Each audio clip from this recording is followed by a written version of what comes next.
அதே மாதிரி இன்னொரு X finance minister, central finance minister கிட்டத்தட்ட 40 தடவை சிபிஐலேருந்து ஜாமீன் வாங்கிட்டே இருந்தார். இது இன்னி வரைக்கும் கொஞ்ச நாள் உள்ள போயிட்டு 100 நாள் உள்ள போயிட்டு வந்தார். இன்னும் இல்லை, அந்த கேஸ் என்னாச்சு தெரியல. அப்போ இதுக்கெல்லாம் ரெமெடி என்ன? நாம் சும்மா இந்த மாதிரி ஒரு கூட்டத்துக்கு வருவோம், ஒரு புக்கை பார்ப்போம், ஒரு ரிவ்யூ இருக்கும், பிரமாதமாக எழுதியிருப்பாங்க. அதே மாதிரி இன்னொரு புக்கு இருக்கும், வேறு ஏதாவது ஒரு ஷோ போகும், பாண்டி ஏதாவது ஒரு நடத்துவார், அருமையாக இருக்கும், எல்லாருக்கும் கை தட்டிட்டு அந்த டயத்தை பாஸ் பண்ணிட்டு இப்படியே போகணுமா? Then what is our duty? இப்படியே இருந்து கை தட்டிட்டு போயிட்டு இப்படியே இருந்துட்டான் தான். Then who was to bell the gate?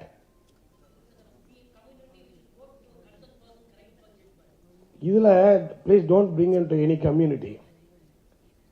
As a society, as a public society, everybody should write to the president, prime minister or the judiciary and அவங்களுக்கு என்னென்ன மீடியாவில் தெரியுமோ, வாட்ஸ்அப்லேயோ ஃபேஸ்புக்லேயோ இல்லை பிளாக்லேயோ இல்லை இது நியூஸ் பேப்பர்லேயோ டிவி மீடியாஸ்லேயோ அவங்கெல்லாம் அப்படி சொல்லும்போது they have to make a comment, powerful comment.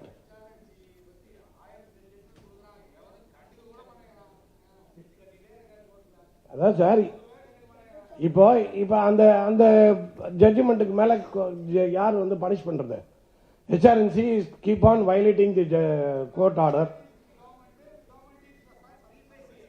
Sir, public society powerful சொசைட்டியா இல்லையா சொல்லுங்க? அப்போ இப்படியே இருந்தால் நீங்கள் அடிக்கடிக்கே பயந்து ஓடிண்டே இருப்பீங்களா? அடிக்கடிக்கே குடிஞ்சுட்டே இருப்பீங்களா? நாளைக்கு யாருக்கோ நமக்கு வராமல் போகுமா?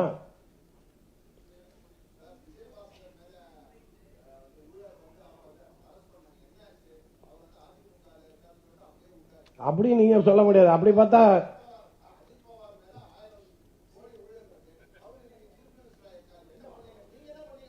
சார், நீங்க என்ன பண்ணீங்கன்னு என்ன கேட்காதீங்க சார். சட்டம் என்ன பண்ணுன்னு தான் கேட்கணும். நான் என்ன பண்ண முடியும்? சட்டம் என்ன பண்ண முடியும்? People are escaping through the laws. அதானே loopholes of the laws. Ambedkar சட்டம் போட்டார், அம்பேத்கர் தனியாவா போட்டாரு? அவருக்கு கீழே 2500 பேர் போட்டாங்க, 10 கமிட்டி போட்டாங்க, 10 கமிட்டி கீழே 25 பேர் போட்டாங்க, 2500 பேர் அந்தந்த ஏரியாவில் அந்தந்த இதுலேருந்து போயிட்டாங்க. கான்ஸ்டியூஷன் புக் எடுத்து படித்து பார்த்தீங்கன்னா how the constitution has been enacted அப்படின்னு பார்த்தீங்கன்னா கிட்டத்தட்ட அம்பேத்கருக்கு 2500 பேர் ஹெல்ப் பண்ணியிருக்காங்க. அவங்க கொடுத்த ஒப்பீனியனை அதுக்கு கீழே இருக்கிற கமிட்டி இது ஃபில்டர் பண்ணி அந்த கமிட்டியிலேருந்து திருப்பி மேலே டாப் கமிட்டி ஒரு 10 பேர் இந்த கமிட்டிக்கு அதுலேருந்து டிஸ்கஷன் நடந்து பார்லிமெண்ட்டில் போட்டிருக்காங்க. அன்னைக்கு அந்த சட்டங்கள் சில சமயத்தில் நல்ல எண்ணத்தை வச்சு அடிப்படையாக போட்டிருப்பாங்க.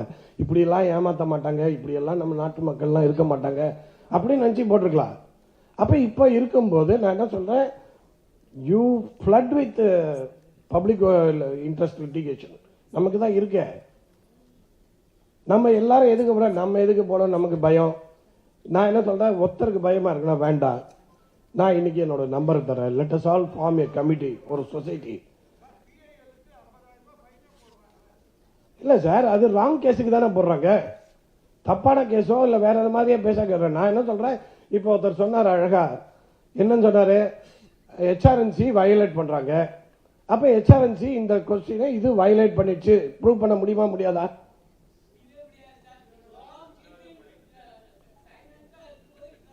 இல்ல சார், இல்ல முடியாதுன்னு எப்படி சொல்லுங்க? நான் சிக்னல் எடுக்கிறேன், சிக்னல் வயலேட் பண்ணிட்டேன். வயலேட் பண்ணனே என்ன பனிஷ் பண்ண முடியுமா முடியாதா? there is a proof.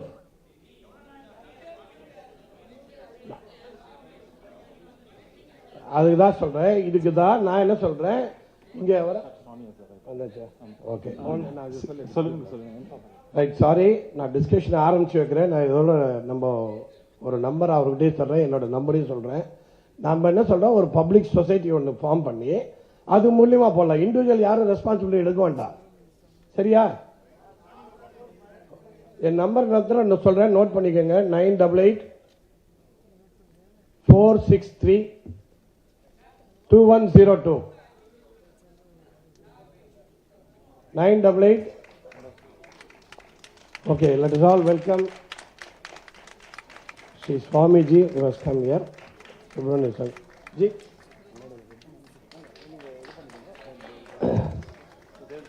Okay. Now the stage will be taken over by the organizers. Thank you for the opportunity.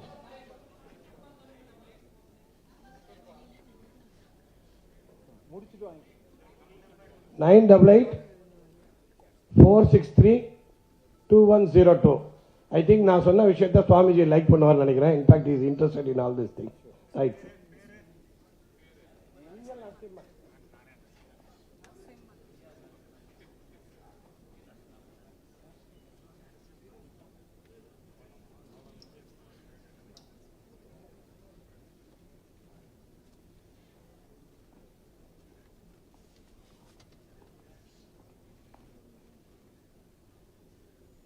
Rangaji.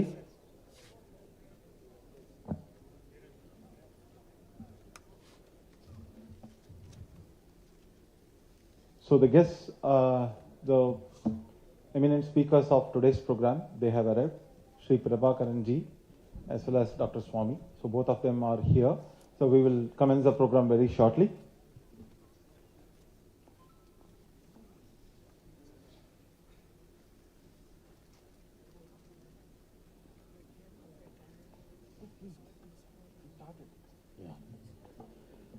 Good evening. I request all of you to stand for the Tamil Thai Vazhuthu.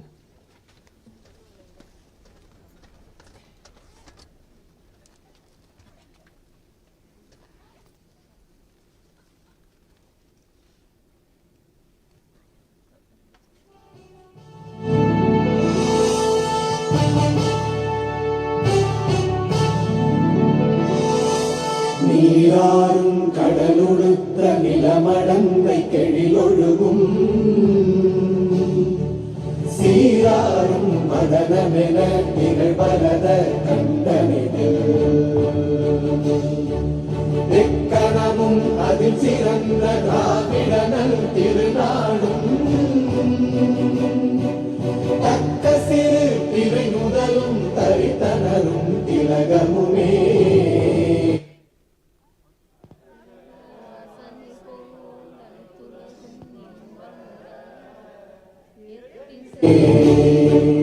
அத்திலக வாசனை போல் அனைத்துலகும் இன்பமுற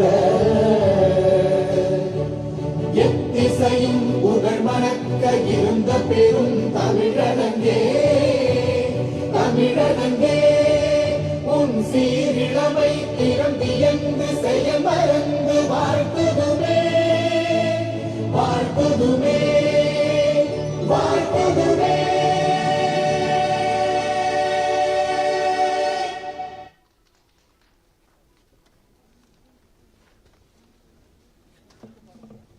I welcome you all to this evening's program, ladies and gentlemen. I also request the dignitaries and the celebrities to please come to the dais.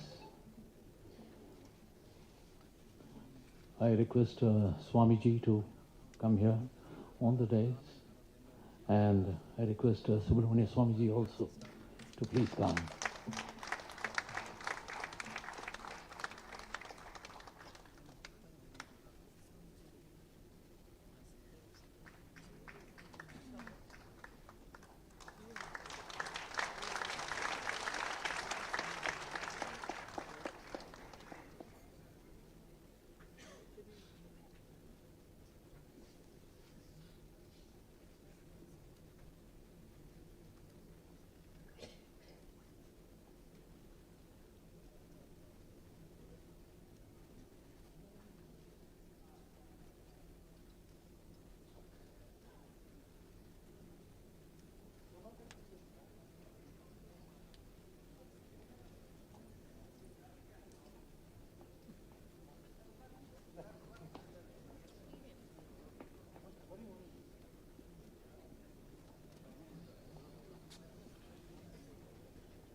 I now request the author, Mr. Mahalingam Balaji, to please come to the dais.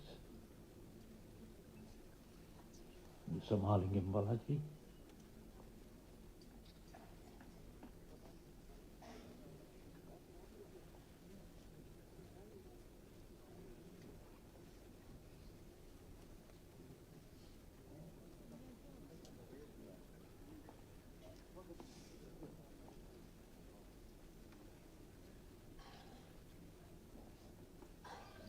I also request Bhaskaran Prabhakaran to come onto the stage, please. Come onto the dais.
We are waiting for G.R. Swamiji. He's just on his way. He'll be here in 5 minutes.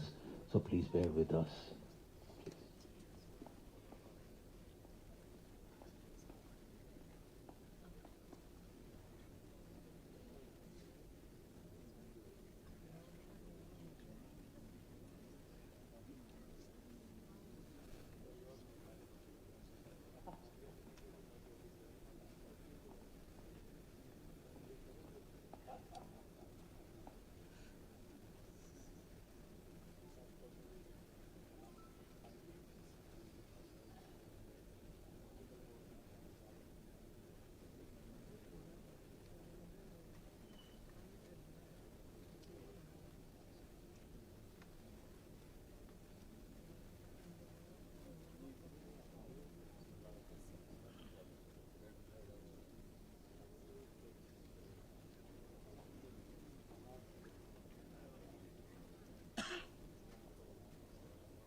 Good evening. Extremely sorry for the delay. Swamiji is held up by... Yes.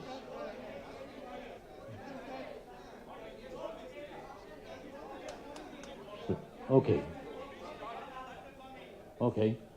I will now introduce the author, Mr. Mahalingam Balaji. He hails from a lineage of Vedic scholars and Agnihotris who moved to secular occupation one generation ago. He has had a successful career in the corporate sector for nearly 3 decades, having held many leadership positions in India and abroad.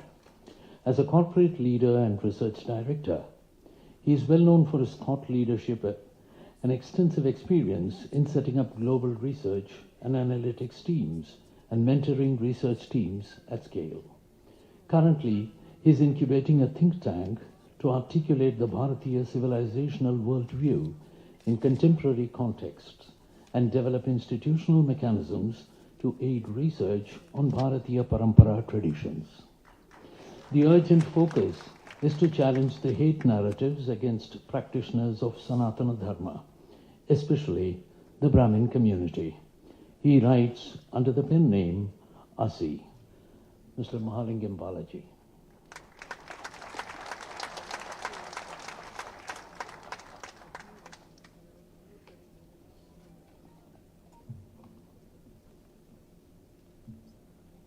நமஸ்காரம். இங்கே தமிழில் பேச சொல்லி நிறைய request வந்தது, அதனால் நான் தமிழிலேயே பேசுகிறேன். ஸ்ரீ குருப்யோ நமः. சதகோடி வித்தால சதிபாய முகபாகி குதிபாய் கடா மதகோடி உலகேழும் மனம் நார வரும் யானை வழிபாடுவாம். இங்கே தர்மாச்சாரியாரை அனுகிரகம் செய்திருக்கும் ஜிஎஸ் சுவாமிகளுக்கு நமஸ்காரத்தை தெரிவித்துக் கொள்கிறேன். அவர் வந்து கொண்டிருக்கிறார், க்ஷமிக்கணும் ஃபார் த டிலே. இந்த விழாவிற்கு சீஃப் கெஸ்டாக வந்து இந்த விழாவை சிறப்பித்து கொடுத்திருக்கோம் டாக்டர் சுப்பிரமணியம் சுவாமி அவர்களுக்கு, இந்த விழாவிற்கு கெஸ்ட் ஆஃப் ஆனராக நம்முடன் வந்திருக்கும் திரு பிரபாகரன் அவர்களுக்கும், இங்கே கூடியிருக்கும் உங்கள் அனைவருக்கும் எனது நன்றி கலந்த நமஸ்காரத்தை தெரிவித்துக் கொள்கிறேன்.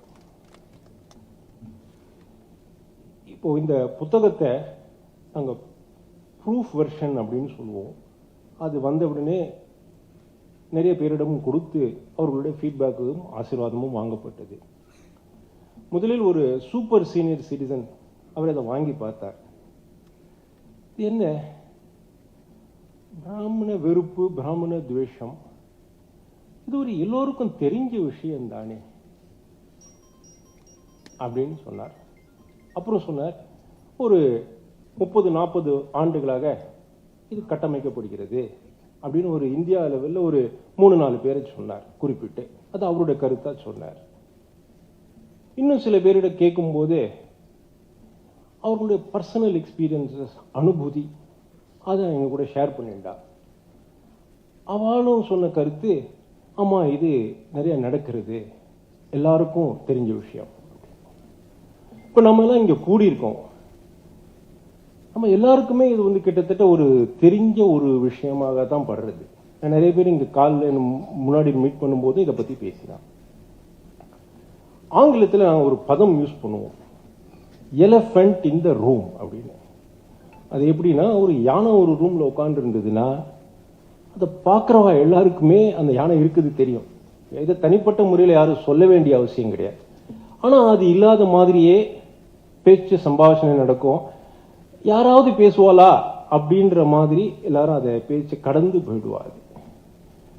இந்த டாபிக்கும் ஒரு கிட்டத்தட்ட எலஃபண்ட் இன் த ரூம் அப்படிதான் தோன்றது. ஆனா இந்த எலஃபண்ட் இன் த ரூமை பத்தி நாம இப்ப பேச வேண்டிய ஒரு நிர்பந்தத்துக்கு வந்திருக்கோம். ஏன்னா பிராமண எதிர்ப்பு பேச்சுன்றது அந்த சூப்பர் சீனியர் ஸ்டடிஸ் சொன்ன மாதிரி ஒரு 30 வருஷமா 40 வருஷமாகவோ போல நம்ம ஆராய்ச்சிகள் பண்ணி பார்க்கும்போது கிட்டத்தட்ட ஒரு 200-250 வருடங்களுக்கு மேலாக கட்டமைக்கப்படுகிறது. It's a fake narrative which has been built. அது எதனால கட்டமைக்கப்படுகிறது அப்படின்னா, the aim is not even Brahmins. இதனுடைய குறிக்கோள் பாரதிய நாகரிகத்தை எப்படி அழிப்பது. பிராமணர்கள் அதற்கு ஒரு தடையாக இருப்பதனால் அவர்கள் முதலில் குறிவைக்கப்படுகிறார்கள். So the aim and objective of this Brahmin hate narrative is not even about Brahmins. It is about the destruction of a civilization. Brahmins just happen to be in the way and they will be massacred first. இப்போ அடுத்து ஒரு கேள்வி வரும், இது என்ன Brahmins முதல்ல குறிவைக்கிறார்கள் அப்படின்னு. இது எதனால வருதுன்னா, ஒரு சிவிலைசேஷன் நாகரிகம் அப்படின்னு பார்க்கும்போது அதனுடைய பண்புகள், அதனுடைய மரபுகள், அதனுடைய சடங்கு சம்பிரதாயங்கள், இதை லிவிங் மெமரிஸ்ன்னு சொல்லுவாங்க. இதை அடுத்த தலைமுறைகளுக்கு எடுத்துக்கொண்டு போகும் பணி இது எல்லாருக்கும் இருக்கு, அந்த சமூகத்தில் இருக்கிற அத்தனை பேருக்கும் இருக்கு. ஆனா ஒரு சில சமூகங்களுக்கு அந்த பொறுப்பு அதிகமாக கொடுக்கப்படும். அதாவது இந்த நாகரிகத்தை சிவிலைசேஷனல் நாலேஜ் டிரான்ஸ்மிஷன் அப்படின்னு இதை குறிப்பிடுவார்கள். இதை பற்றி பேசும்போது ப்ரொஃபசர் ஜீன் லீமி இதை மிக அழகாக குறிப்பிடுவார். அவர் என்ன சொல்லுவாருனாங்க, மற்ற சிவிலைசேஷன்ஸை பற்றி பேசும்போது, the pyramids have been eroded by the desert wind, the marble broken by earthquakes, and the gold is stolen by the robbers. அப்படின்னு மற்ற சிவிலைசேஷன்கள் அப்படி பிசிக்கலாக தங்களை அடையாளப்படுத்தின்றது. பாரதிய சிவிலைசேஷனை பற்றி பேசும்போது அவர் சொல்லுவார், but the sacred Vedas are chanted daily for thousands of years in an unbroken chain of generations, traveling like a great wave through the spirit of mind அப்படின்னு சொல்லுவார். இதனால தான் since Brahmins are at the edge of this civilizational war as knowledge carriers, they are being transmitted. They are being targeted first. அப்புறம் ஒரு கேள்வி வரும், இது என்ன பிராமணர்களை பற்றி மட்டுமே ஒரு சம்பாஷணையா, அவர்கள் மட்டுமே குறிவைக்கப்படுகிறார்களா? கேள்வியே தப்பு. நம்முடைய கருத்து என்ன பதிவு பண்றோம்னா, பிராமணர்கள் முதலில் குறிவைக்கப்படுகிறார்கள், அவர்கள் மட்டுமே அல்ல. Brahmins are targeted first, but they are not the only ones. இது மற்ற சமூகங்களுக்கும் நடக்கும். ஒரு சமூகமும் இந்த மாதிரியான எதிர்ப்புகளை சந்திக்க வேண்டி வரும் till the Bharatiya civilization is totally annihilated. ஏன்னா இந்த சிவிலைசேஷன்ன்றது எல்லாருடைய பொது சொத்து, இது ஒரு குறிப்பிட்ட சமூகத்துக்கு இல்லை. அதனால எல்லாரையும் அழிச்சாதான் இந்த நாகரிகத்தை அழிக்க முடியும். So it will spread. இப்போ இந்த புத்தகத்தில் முக்கியமான செய்திகள்னு பார்ப்போம். ஒரு 200-250 வருடம் முன்னாடி இது கட்டமைக்கப்படுகிறது அப்படின்னு நான் சொன்னேன் இல்லையா. இது எப்படி கட்டமைக்கப்படுகிறதுனா, ஐரோப்பாவில் ஒரு கட்டுரை எழுதப்படுகிறது இந்தியாவை பற்றி. இந்த கட்டுரை 8 to 12 வயதுக்கான குழந்தைகளுக்கு எழுதப்படுகிறது. அந்த கட்டுரையில பிராமண வெறுப்பு பதிவாகியிருக்கு. அது 200 வருடங்களுக்கு முன்னாடி குழந்தைகளுக்கு இது கற்றுத்தரப்பட்டிருக்கு. இது இந்த புத்தகத்தில் பதிவு பண்ணியிருக்கோம். அப்புறமா இந்த பிராமண வெறுப்பு பேச்சு அப்படின்னு நம்ம சொல்றோம் இல்லையா, இதை அதிக சம்பாஷணை இதை பத்தி பேசப்படாததுனால இதுக்கு ஒரு பெயர் கொடுக்கப்படவில்லை. மாண்டுக்கு உபநிஷத்துல ஒரு பதம் வரும், அலட்சணம் அச்சிந்தியம். ஜிஎஸ் சுவாமி அவர்களுக்கு எங்களுக்கு தண்டனை விட்டார்.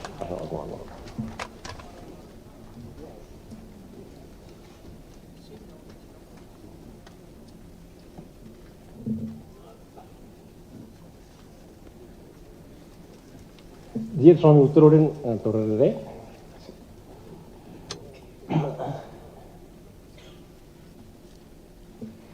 சொல்லிட்டு இருந்தேன் இல்லையா, மாண்டுக்கிய உபநிஷத்துல ஒரு பதம் வரும், அலட்சணம் அச்சிந்தியம் ஆவ்யபதேசியம் ஏகாத்மபத்திய சாரம் அப்படின்னு போகும். அது இட்ஸ் ஹைலி பிலாசபிக்கல் பாயிண்ட். ஆவ்யபதேசியம் அப்படின்னா ஒரு பொருளை எப்படி நம்மளால டிஸ்கிரைப் பண்ண முடியாது, where language itself cannot operate அப்படின்றது அதனுடைய பொருள். பிராமண வெறுப்பு பேச்சு அது ஒன்றும் அப்படிப்பட்ட வஸ்து கிடையாது. அதனால அதுக்கு ஒரு நாமகரணம் வச்சிருக்கோம், பிராமோபோபியா அப்படின்னு அதுக்கு ஒரு பேர் வைத்து அது டிஃபைன் செய்யப்பட்டிருக்கிறது. உங்க எல்லாருக்கும் ஒரு வேண்டுகோள் என்னன்னா, நம்ம இதை பத்தி பேசும்போது பிராமோபோபியா அப்படின்ற ஒரு பதத்தை யூஸ் பண்ணலாம். அப்ப நமக்குள்ள ஒரு காமன் லாங்குவேஜ் கிடைக்கும், இது மேலும் பேசு பொருளாகும் அப்படின்றது ஒரு வேண்டுகோள். செய்வீர்களா? இன்னும் கொஞ்சம் சத்தமா. நன்றி நன்றி நன்றி. அடுத்தது பிராமின் ஜெனோசைடுன்னு ஒரு டைட்டில் இருக்கே, இது எதுக்காக? இது ஒரு சென்சேஷனலிசமா? இது ஒரு பரபரப்பை ஏற்படுத்துறதுக்காக ஒரு டைட்டில் வச்சுட்டாளா? இல்ல இது ஒரு மிகைப்படுத்தப்பட்ட பேச்சா? Is it an exaggeration? Genocide அப்படின்றத பார்க்கும்போது உலக அளவில் ஒரு மாடல் இருக்கு. 8 ஸ்டேஜா இருந்தது, அதை ஒரு 10 ஸ்டேஜா ஆக்கியிருக்கா. அது எப்படி போகும்னாக்கா, அது வந்து சிம்பிளைசேஷன், கிளாசிபிகேஷன், டிஸ்கிரிமினேஷன், டீஹியூமனைசேஷன், ஒரு 10 ஸ்டேஜஸ் டிஃபைன் பண்ணியிருக்கா, கட்டங்கள்னு சொல்லலாம். இந்த 10 கட்டங்களுக்கும் அதற்கான ஒரு கேரக்டரிஸ்டிக்னு சொல்லலாம், குணம், பண்பு அப்படின்னு தமிழ்ல சொல்லலாம். அதை இது டிஃபைன் பண்ணப்பட்டிருக்கு. இதை பிராமண சமூகத்தின் நிலையோடு ஒப்பிட்டு பார்த்து இந்த புத்தகத்தில் பதிவு பண்ணியிருக்கோம். So the word genocide was not used as an exaggeration. It was used after carefully evaluating the facts and applying the mind. அடுத்ததாக இந்த வெறுப்பு பேச்சு அப்படின்னு பேசும்போது சொல்லுவா, இது என்ன ஏதோ இன்டர்நெட்ல அவளுக்கு ஏதோ அர்த்தம் இல்லாத ஒரு கோபம், வெண்டிங், ராண்டிங் அப்படின்னு சொல்லுவா. இது அந்த மாதிரி கிடையாது. இன்டர்நெட்ல நடக்கக்கூடிய இந்த online violence has real world physical consequences. இது உலகளாவில் இதற்கான ஆராய்ச்சிகள் நடத்தப்பட்டிருக்கு, இது பதிவு பண்ணப்பட்டிருக்கு. ஸோ அதனால ஒரு வெறுப்பு பேச்சுங்கிறது வன்முறைக்கு கண்டிப்பாக வித்திடுகிறது என்பது ஆராய்ச்சிகளின் முடிவு. அப்புறமா ஒரு கேள்வி வரும், சரி இது என்ன ஒரு கேஷுவல் ரேண்ட் மாதிரி தானே இருக்குன்னா கிடையாது. இது கட்டமைக்கப்படுகிறது. இதுக்கு நிறைய பணம், நிறைய டைம் எல்லாம் ஸ்பெண்ட் பண்ணி பண்ணப்படுகிறது. அதுவும் இந்த புத்தகத்தில் அதை பற்றின ஆதாரங்களும் இருக்கு, அதுவும் பதிவு பண்ணப்பட்டிருக்கு. இது பண்றதுக்கு சில டெக்னிக்ஸ் சொல்லுவோம், உத்திகள். இது சும்மா இல்லை, இது ஒரு உத்திகளை யூஸ் பண்ணி ஒரு மெத்தாடிக்கலாக நடத்தப்படுகிறது. அது நிறைய இருக்கிறது. ஒரு சில உத்திகளை அந்த புத்தகத்தில் நாங்கள் கொடுத்துருக்கோம். இப்போ அந்த புத்தகத்தில் இல்லாத ஒரு உதாரணத்தை நான் இங்கே எடுத்துக்கிறேன். இது எப்படி விளக்குறதுன்னா, இப்போ ஒரு கற்பனையாக நினைச்சுப்போமே, ஒரு வைட்டமின் மாத்திரை, சத்து மாத்திரைன்னு சொல்லுவா, அது ஒன்று யாரோ கண்டுபிடிக்கிறான், இது சாப்பிட்டா 5 வருஷத்துக்கு உடம்பு நல்லா இருக்கும், இந்த நோய் நொடியெல்லாம் கம்மியாகும் அப்படின்னு எல்லாரும் பேசிக்கிறான்னு வச்சுக்கோ. இந்த டாபிக்குக்கும் பிராமணர்களுக்கும் என்ன சம்பந்தம்? கிடையாது இல்லையா? நம்ம மேலோட்டமாக பார்க்க போனோம். இது ஒரு கற்பனை தான், நிஜம் இல்லை. எப்படி டெக்னிக் நடக்கிறதுன்றதுக்கு ஒரு உதாரணம் நான் சொல்லிட்டு இருக்கேன். இந்த பிராமண வெறுப்புன்ற அந்த ஒரு லென்ஸ்ல பார்க்கும்போது எப்படி பண்ணுவான்னா, நிறைய பிராமணர் இதை எடுத்துக்கிறாங்களா, இல்லை நிறைய பிராமணா இதை எடுத்துக்காம இருக்காங்களா? இது ஒரு 2 எக்ஸ்ட்ரீம் இல்லையா? இதுவும் நடக்கலாம், அதுவும் நடக்கலாம். நடுவுலையும் ஒன்று நடக்கும். சில பேர் எடுத்துக்கலாம், சில பேர் எடுத்துக்க மாட்டாங்க. இது சுபாவம், இது யதார்த்தம். இது நிறைய பேர் இது எடுத்துட்டாங்க அப்படின்னு ஒரு புள்ளி உரம் வந்ததுன்னா, இதை பாருங்க, நமக்கு தான் இந்த மூட பழக்க வழக்கங்கள், மந்திரங்கள் இந்த மாதிரிலாம் சொல்லி நம்ம ஏமாத்திக்கிட்டு இருக்காங்க. ஆனால் அவங்க சயின்டிஃபிக்காக இந்த மெடிசின் பின்னாடி தான் போகிறாங்க அப்படின்னு ஒரு கட்டமைப்பு வரும். இல்லை இவங்க நிறைய சாப்பிடல அப்படின்னு என்ன பண்ணுவாங்க? இதை பாருங்க, அறிவியலுக்கு கொஞ்சம் கூட ஒத்து வராத ஒரு சமூகம், மூட நம்பிக்கைகளால மக்களை அடிமைப்படுத்தி வைத்திருக்கக்கூடிய ஒரு சமூகம் அப்படின்னு ஒன்று சொல்லிடும். கொஞ்சம் பேர் சாப்பிட்றாங்க, கொஞ்சம் பேர் சாப்பிடல அப்படின்னா என்ன பண்ணுவாங்கன்னா, கொஞ்சம் பேர் இந்த ஸ்வீகரிக்கிறாங்க இல்லையா, அவங்களேருந்து ஒரு ஃபோட்டோ எடுத்துக்க வேண்டியது. கொஞ்சம் பேர் அதை ஸ்வீகரிக்காமல் இருப்பாங்க பாருங்க, அவங்க கிட்டேருந்து போய் நீங்கள் ஏன் இது நீங்கள் சாப்பிடல அப்படின்னா அவங்க ஒரு காரணம் சொல்லுவாங்க. எல்லாருக்கும் ஒரு காரணம் இருக்கும் இல்லையா? இந்த காரணத்தை வார்த்தைகளை போட்டுட்டு அந்த ஃபோட்டோவையும் கூட போட்டுட்டு பாருங்க, சொல்றது ஒன்று, செய்யறது ஒன்று, உள்ளொன்று வைத்து புறமொன்று பேசுவார்கள் அப்படின்னு.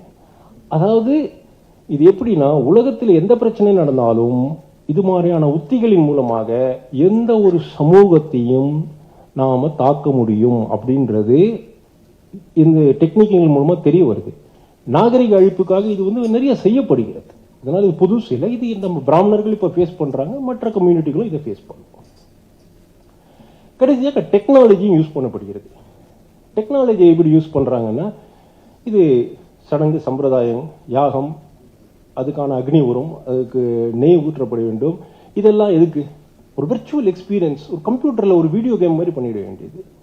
இதுக்கு ஒரு என்விரான்மெண்டல் அப்படின்ற அதுக்கு ஒரு அடைமொழியும் கொடுத்துட வேண்டியது. என்விரான்மெண்டல் ஃப்ரெண்ட்லி, ஈகோ ஃப்ரெண்ட்லி அப்படின்னு சொல்லிட வேண்டியது.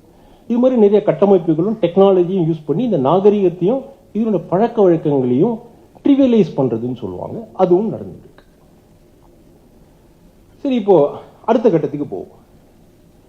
இதெல்லாம் சரி, இதுக்கும் எனக்கும் இதெல்லாம் தெரிஞ்சுக்கிறதுனால எனக்கு என்ன பிரயோஜனம்? இந்த புத்தகத்தினால எனக்கு என்ன நன்மை? இந்த மேலை நாட்டு கலாச்சாரத்தில் ஒன்று வரும், what is in it for me அப்படின்ற ஒரு கேள்வி எல்லாருக்கும் கற்றுக் கொடுத்துட்டான். இப்போ இந்த what is in it for மீனாக்க இது எப்படி வருகிறது அப்படின்னு பார்த்தோம்னா, ஒரு 200 வருடங்களாக இந்த சிவிலைசேஷனல் பேட்டில் நடந்துட்டு இருக்கு. ஆனாலும் இதை நம்ம ஒரு டிஸ்டிங் ஃபேஸஸ்ன்னு சொல்லுவா. ஒரு சில படிவங்களாக நம்மளால பார்க்க முடிகிறது. அந்த ஃபேஸில் பார்க்கும்போது ஒரு 100 வருஷத்துக்கு முன்னாடி நிறைய பேர் கிராமங்களை விட்டு சிட்டிக்கு வந்தாச்சு. தங்களுடைய பிராச்சீனமான தொழிலை விட்டு செக்யூலர் ஜாப், உடை மாறிட்டு புண்டரம், சிகை போன்ற அடையாளங்கள்லாம் துறக்க வேண்டியதாக போச்சு. இப்போ அடுத்த வேவ் நடந்தது. சிட்டிகள்ல இருந்து நிறைய ஃபாரின் கண்ட்ரிஸுக்கு நிறைய பேர் போக ஆரம்பிச்சாச்சு. இப்போ மூணாவதா இந்த அடுத்த கட்ட நடவடிக்கைகள் என்ன நடக்கிறது? குளோபலா நடக்க ஆரம்பிச்சு. அமெரிக்காவில் நடக்கிறது, யூரோப்பில் நடக்கிறது. இப்போ என்ன பண்ணலாம்? இலான் மஸ்க்ன்றவர் ஏதோ செவ்வாய் கிரகத்துக்கு ராக்கெட் விட போறாராம். அதை பற்றி வேணா யோசிக்கலாம்னு நினைக்கிறேன். அங்கேயும் கூட வரும். அதனால இது ஒரு நிர்பந்தம் நமக்கு இருக்கு. இதை பேச வேண்டியது, இதை தவிர்க்க வேண்டியது நமக்கு நிர்பந்தம் இருக்கு. இரண்டாவதாக இன்னொரு கேள்வி வரும், இது என்ன சிவிலைசேஷனல் பேட்டில்? நான் என் வேலையை பார்த்துட்டு இருக்கேன், எனக்கு எதுக்கு இதெல்லாம் எடுத்துக்கணும்? எனக்கு என்ன தலையெழுத்தா அப்படின்னு கேட்பா சில பேர். அந்த கேள்விக்கு ஒரு பதில் சொல்லணும்னா, பாரதிய நாகரிகம் civilization is not a rights based civilization. இது உரிமைகளுக்கான சிவிலைசேஷன் இல்லை, இது கடமைகளுக்கான civilization. It is a duty based civilization. இது கிட்டத்தட்ட எல்லா மொழிகளிலும் பதிவு பண்ணப்பட்டிருக்கிறது. எல்லா மொழிகளிலும் இது இருக்கு. நம்ம தமிழ்ல பார்த்தீங்கன்னா, ஈன்று புறந்திருதல் எந்தலை கடனே, சான்றோனாக்குதல் தந்தைக்கு கடனே, வேல் வடித்து கொடுத்தல் கொள்ளற்கு கடனே, ஒளிர்வாள் ஏந்தி அருஞ்சமம் முடுக்கி கலிலிருந்து பெயர்தல் காளைக்கு கடனே அப்படின்னு ஒருத்தருக்கான டியூட்டி விதிக்கப்பட்டிருக்கு. அதனால இது செஞ்சுதான் ஆகணும். கடைசியாக இன்னொரு கேள்வியும் வரலாம், நான் பாட்டுக்கு என் உண்டு, என் வேலை உண்டுன்னு இருக்கேன், என்னுடைய ஃபேமிலியோட என் வேலை, நான் எதுக்கு இந்த பேட்டில் எல்லாம் நுழையணும்? வேண்டாமே, நான் இதை விட்டுட்டு இருந்துடுறேனே. குருக்ஷேத்திரத்தில் அர்ஜுனன் நின்னாரு, யதிமாம பிரதீகாரம் அசஸ்திரம் சஸ்திரபானயக தார்தராஷ்டிரான் ரணே ஹன்யு தன்மே ஷேமதரம் பவேத். விட்டுட்டு விட்டுருப்பா என்ன அப்படின்னு நிற்க முடியாது. ஏன்னா this is not about individuals, it is not about you, me or any one. It is a civilizational battle where each and every person is a legitimate target.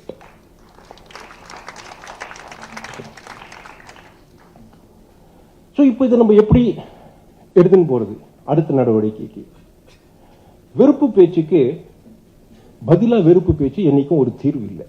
அது நம்ம எல்லாருக்குமே தெரிஞ்ச விஷயம். இத தர்மசாஸ்திரம் நியாயப்படி நம்முடைய அரசியல் சாசன விதிகளுக்கு உட்பட்டு இந்த வெறுப்பு பேச்சை எதிர்கொள்ளணும். அதிர்ஷ்டவசமா டாக்டர் சுவாமி போல சில தாட் லீடர்ஸ் இந்த பாதையில முன்னாடி போயிருக்கா. நாம அந்த வழியை பின்பற்றி அதே வழியில் நாம இன்னும் பிரயாணிக்கணும். இதுதான் இதுக்கான ஒரு சரியான தீர்வாக இருக்கும். கடைசியாக ஒரு செய்தி. கிட்டத்தட்ட 800 வருடங்களுக்கு முன்னால ஸ்ரீரங்கம் அந்த கோவில், அதில் இருக்கிற மூர்த்திகள், அவற்றை காப்பாற்றி நமக்கு கொடுப்பதற்காக, அந்த பொக்கிஷங்களை நாம் இன்னும் பாதுகாக்கணுன்றதுக்காக ஆயிரக்கணக்கான நம்முடைய முன்னோர்கள் உயிர் தியாகம் செஞ்சிருக்காங்க. அவர்கள் 40 வருடங்களுக்கு மேலாக அந்த மூர்த்திகளை தங்கள் தோளில் தாங்கிக் கொண்டு தினந்தோறும் காடும் மலையுமா அலைஞ்சு கஷ்டப்பட்டு நமக்காக அதை பொக்கிஷங்களை பாதுகாத்து கொடுத்துருக்காங்க. எந்தை தந்தை தந்தை தம் மூத்தப்பன் 7 வடிகால் தொடங்கி வந்து வழி வழியா செய்கின்றோம். அவங்க அதை வார்த்தையா சொல்லலை, அவங்களுடைய செயலை செஞ்சு காமிச்சிருக்காங்க. They showed us that some things are more important and more sacred than just mere existence. அப்படிப்பட்ட ஒரு முன்னோர்கள் அந்த வழி வந்த நாம அவர்களுக்கு நம்முடைய கதைங்க எப்படி தெரியப்படுத்தணும்னா, நம்ம இந்த சேலஞ்சை எதிர்கொள்ளணும். ஏன்னா இந்த சொல்யூஷன் நம்ம எல்லாருக்கிட்டேருந்து வரணும். ப்ராப்ளம் எல்லாருக்கும் தெரியும், நாம எல்லாரும் சேர்ந்து தான் இதுக்கான ஒரு சொல்யூஷனை கொண்டு வரணும். அதுக்காக நாங்கள் சப்தரிஷி அப்படின்னு ஒரு சின்ன முயற்சியில் ஈடுபட்டிருக்கோம். அந்த இணையதளமும் இங்கே இருக்கும்.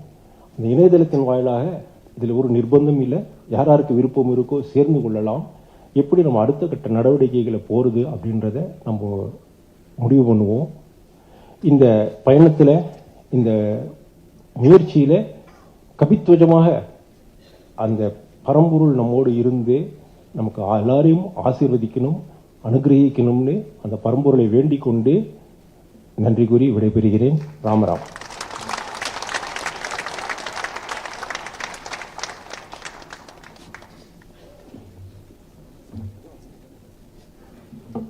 Thank you, Mahalingam Balaji, sir. A warm welcome to His Holiness Swami, G.R. Swamiji. I now request him to deliver his Srimukam, the scroll, which will be handed over to the author.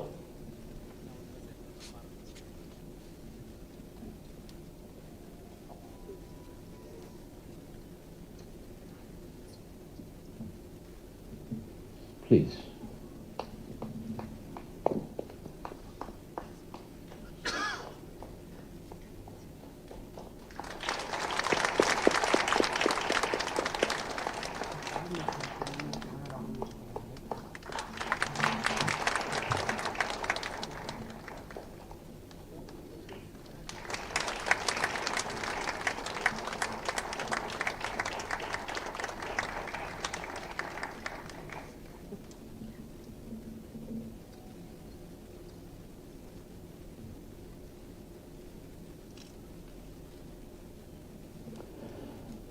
Now a very important part of this evening's program, the book release.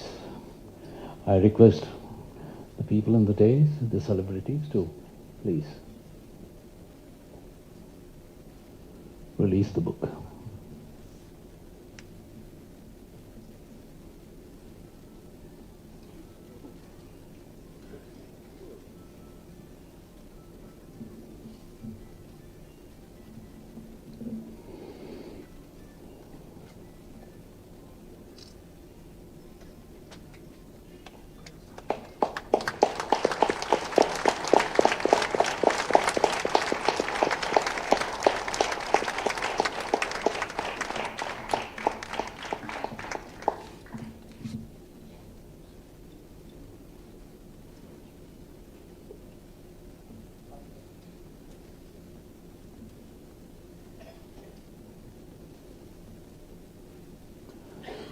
Thank you, sirs. I now request Sri Naradur Sudarshan to honor the guests with shawls and gifts.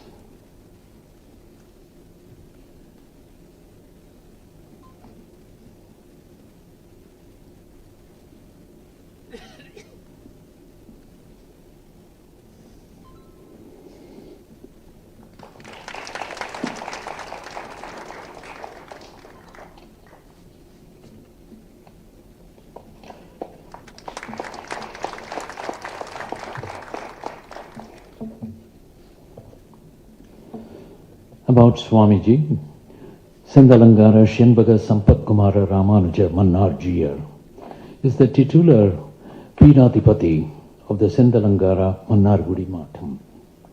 He has taken sannyasa and occupied the Pitham with a view to uniting the Hindus and predominantly works among the marginal and underprivileged sections of the Hindu society, whom he calls Thirukulathor in Vaishnava tradition. The mutt was established by Manavala Mamunigal, who was in the line of Pillai Lokaracharya, one of the acharyas after Swami Ramanujacharya. The mutt is thus 600 years old. There are records from the 19th century that discuss the Shandalangara mutt's contribution towards expenses for renovating the Madapalli, the temple kitchen at Vanamamalai mutt. Even today, there are places called Jiyar Thopu in Mannargudi. There is a special Tirtham reserved for the Jiyar at the Mannargudi temple, which is taken by the Bhattacharya, the Pujari. However, the seat was vacant for the last 120 plus years before he was ordained. Swamiji, please, a few words.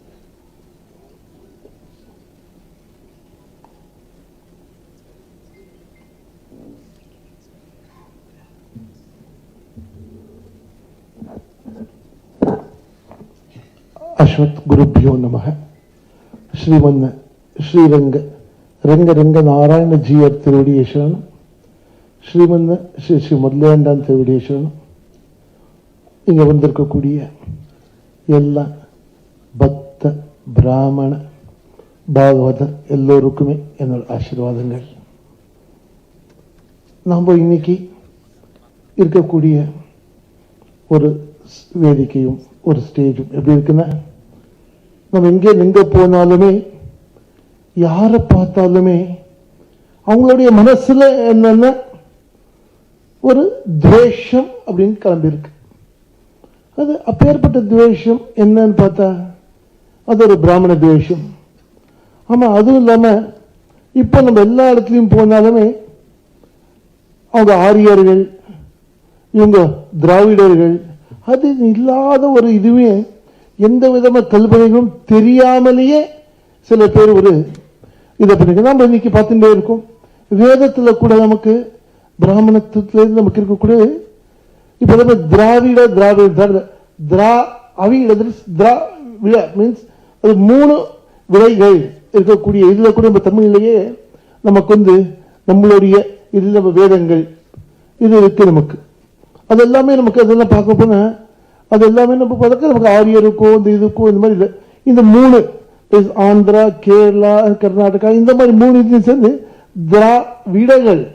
இதை போய் என்ன ஆயிடுச்சு இன்னைக்கு நாங்கள் திராவிடர்கள் இவருக்கு இது இல்லை, அது பிராமண விரோதம், திராவிடர்கள் பிராமண விரோதம் அப்படிங்கிற மாதிரி ஒரு இதை இப்போ நின்று நம்ம போகிறோம். ஆனால் அதில் அவங்களுக்கும் கிளியராகவே நம்ம சொல்லணும், வேதத்திலேயே திராவிட வேதம், திராவிட வேதம் இன்னைக்கு இருக்கக்கூடிய 4000 திவ்ய பிரபந்தங்கள் இது எல்லாமே நம்ம சொல்லுவோம். திராவிட தமிழ் வேதம் இது அந்த மாதிரி நமக்கு வேதத்திலையுமே இதுலையுமே எங்கேயுமே நமக்கு வேறுபாடு நம்ம பார்த்ததே இல்லை. ஆனால் வேறு வேற பிராமணம், பிராமண விரோதம். ஆனால் நாம எல்லாருமே எங்க போனாலுமே நம்ம கொஞ்சம் கலாச்சாரங்கள், நம்மளோட வைபவங்கள், நம்மளுடைய gene, that is what we call it as a Brahminism, இதை நம்ம எல்லாரும் நம்ம கடைப்பிடிக்கணும். நம்ம அதை பார்த்தே ஆகணும். இப்ப நம்ம நிறைய பேர் என்ன சொல்றோம், அவரோட பிராமணம் இது இது எல்லாமே. ஒரு எங்கேயோ போறோம், யாரோ போனா திருமணம் வச்சிருக்க பாகவதர் இது பண்ணிட்டு இருக்காலும் அவர் பூனல் போட்டுட்டா அப்படின்னா வெறும் பூனலை போட்டுண்டா போராது. நம்ம குணோபவித்தத்தை போட்டுட்டு எல்லா இடத்துலையும் போறோம்னா போறாது. நம்ம திரிகாலம் இல்ல ஏக காலமாவது நம்ம நம்மளுடைய கலாச்சாரத்தையும் நம்மளுடைய வைபவத்தையும் நம்ம பார்த்தாகணும். முதல்ல நம்ம பார்க்கிறோம். இப்ப நம்மளுடைய பிராமணாலேயே நம்ம எங்கெங்கயோ போறோம், எல்லாருமே வந்துட்டே இருக்கும். ஆனா எங்க போனாலுமே நாம நம்மளுடைய கலாச்சாரமான கலைகள், அது விபூதியா இருக்கட்டும், திருமணா இருக்கட்டும், அதை இட்டிக்கிறதுக்கு இன்னைக்கு சங்கோஜப்பட்டு இருக்கோம். முதல்ல நாம அதுல இருந்து வெளியே வரணும். நம்ம எங்க போனாலுமே நம்மளுடைய கலாச்சாரத்துல விபூதியா இருக்கலாம், திருமணம் இருக்கலாம், எதா இருந்தாலுமே நாம தைரியமா எல்லா இடத்துலயுமே அதை வச்சுட்டு போகலாம். நம்ம என்ன பண்றோம், ஆபீஸ் போச்சு, ஐயோ நான் திருமணம் வச்சுட்டு போனேன், பக்கத்து வீட்டுல பக்கத்துக்கு வேற யாரோ மாறி வந்த தர்மத்துக்காரன் அவனை நம்மளை பார்த்து கிண்டல் பண்ண போறானே, அதுக்கு பயந்துட்டு நம்ம ஒரு இது அதுதான் ஒரு இதுவே சொல்றது உண்டு. There are 3 types of religion. One is genuine religion, one is created religion, அது created religion, and one is forcible religion. அது genuine religion அப்படின்னு போன genuine religion அது நமக்கு இந்துத்துவம் வரும், ஹிந்துல இருந்து பேசிக்கலி பிராமின், இந்த மாதிரி கிரியேட்டட் ரிலிஜியன் அப்படின்னு பார்த்துட்டே இருக்கோம். இன்னைக்கு இப்போ இந்த கிறிஸ்டியானிட்டியா இருக்கட்டும், இதா இருக்கட்டும், இட்ஸ் கிரியேட்டட். இந்த ஃபோர்ஸபிள் இதுனா இந்த இஸ்லாம்ல வரும், இல்லை ஃபோர்ஸாக இது பண்ணி we have to make the entire universe to Islam, இந்த மாதிரி that is a forcible religion. இந்த கிரியேட்டிவ் இது மாதிரி ஜினைனா இருக்கக்கூடிய நம்மளுடைய ஹிந்து தர்மம், நம்மளுடைய கலாச்சாரங்கள், நம்மளுடைய பிராமணத்துவம், that is called real religion is called Hindu religion. இது நம்மளுடைய பிராமணர்கள் எங்க போனாலுமே நம்ம 1% இருக்குமோ 2% இப்போ எங்க எந்த எப்படி இருந்தாலும் நம்ம யாராவது நம்மளோட இனிஷியல் மாற்ற முடியுமா? எப்படி இருந்தாலுமே எங்க போனாலுமே நம்ம இனிஷியல் மாற்ற முடியுமா? மாறுமா? ஆனா நாம நம்ம ஆபீஸுக்கோ இதுக்கோ போக மாத்திரம் ஏன் நம்ம கலாச்சாரத்தை மாத்திக்கிறோம்? அதனால எங்க போனாலுமே இந்த ஒரே ஒரு concept, let us save Brahminism, நம்மளுடைய தர்மம், இதையே நம்ம காப்பாற்றுவோம். அதே மாதிரி நம்ம கலாச்சாரத்தையும் நம்மளுடைய தர்மத்தையும் நம்ம காப்பாற்றுவோம் சொல்லி அடியன் ராமானுஜதாசன் சத் குடும்ப சமேத ஆயுர் ஆரோக்கிய ஐஸ்வர்ய சித்திரஸ்து லோகோ ஜன சுக்கினோ பவந்து சர்வே ஜன சுக்கினோ பவந்து.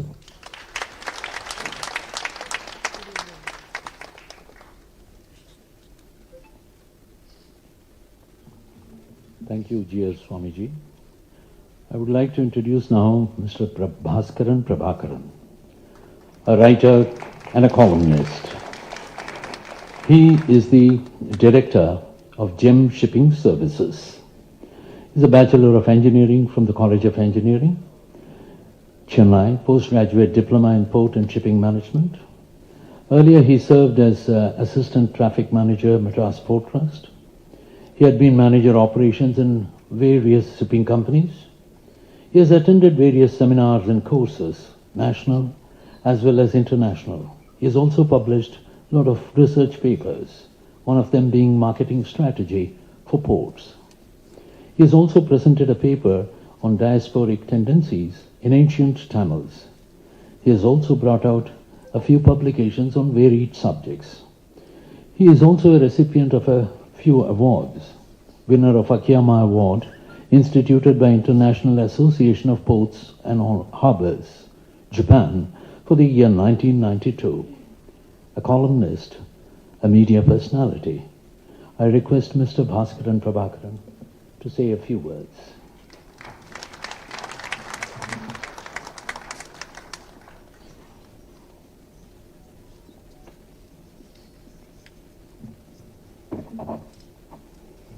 உம்பர்வாண்டுயர் ஒளித்தருள் சிவத்தை உலகளாம் புகழ் உத்தமப் பொருளை தம்பமாகிய அகிலாண்டமும் தாங்கும் சம்புவை சிவதர்மத்தின் பயனை பம்பு சீரருள் பொழிதருள் முகிலை பரமஞானத்தை பரமசட்சகத்தை நம்பினோர்களை வாழ்விக்கும் நலத்தை நமச்சிவாயத்தை நான் மறவேனே.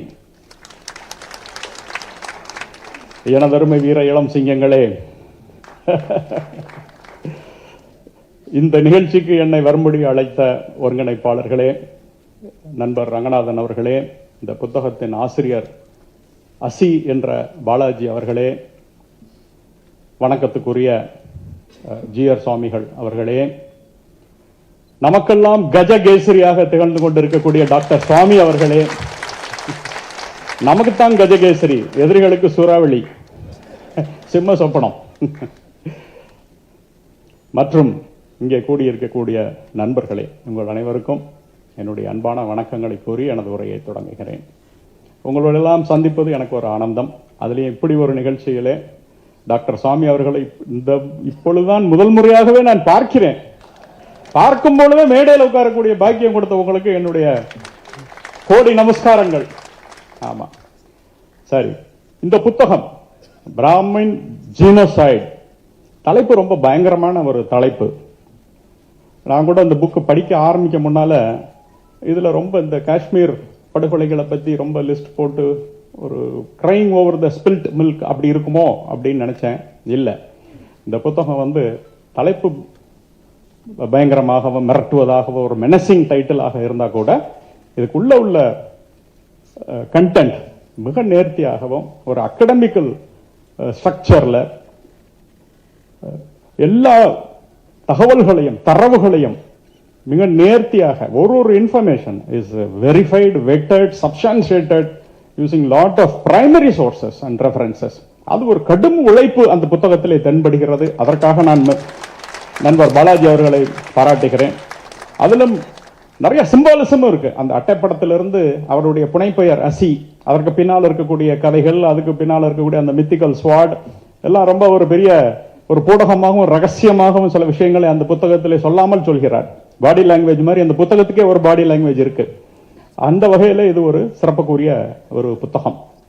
அந்த tag line of the title அது சொல்வதுபடி இது இந்த புத்தகம் இந்த பிராமின் ஜெனோசைட் அல்லது பிராமண துவேஷம் என்பது ஐயர் ஐயங்கார் போன்ற ஜாதிகளை மட்டும் குறிப்பிட்டு நடத்தப்படுவதில்லை, அல்லது ஒரு சமூகத்தில் இருக்கக்கூடிய சிறுபான்மையர் ஒரு சிறிய சமூகத்தவர்களை நேரடியாக தாக்க வேண்டிய அவசியம் இல்லை இந்த புத்தகத்திலே. ஆனால் this is a precursor or prelude for a larger phenomena which I feel and I call it de-Hinduization of Indian society.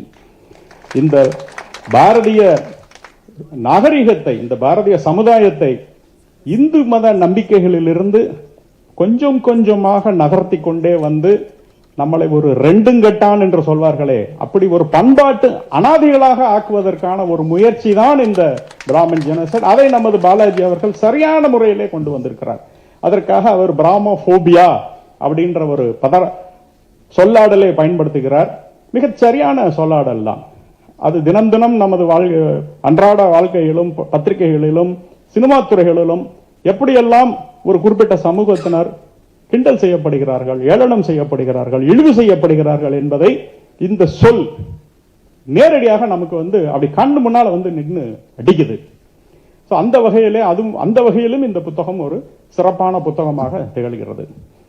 இந்த புத்தகத்தை அவர் 4 பகுதிகளாக பிரித்திருக்கிறார்.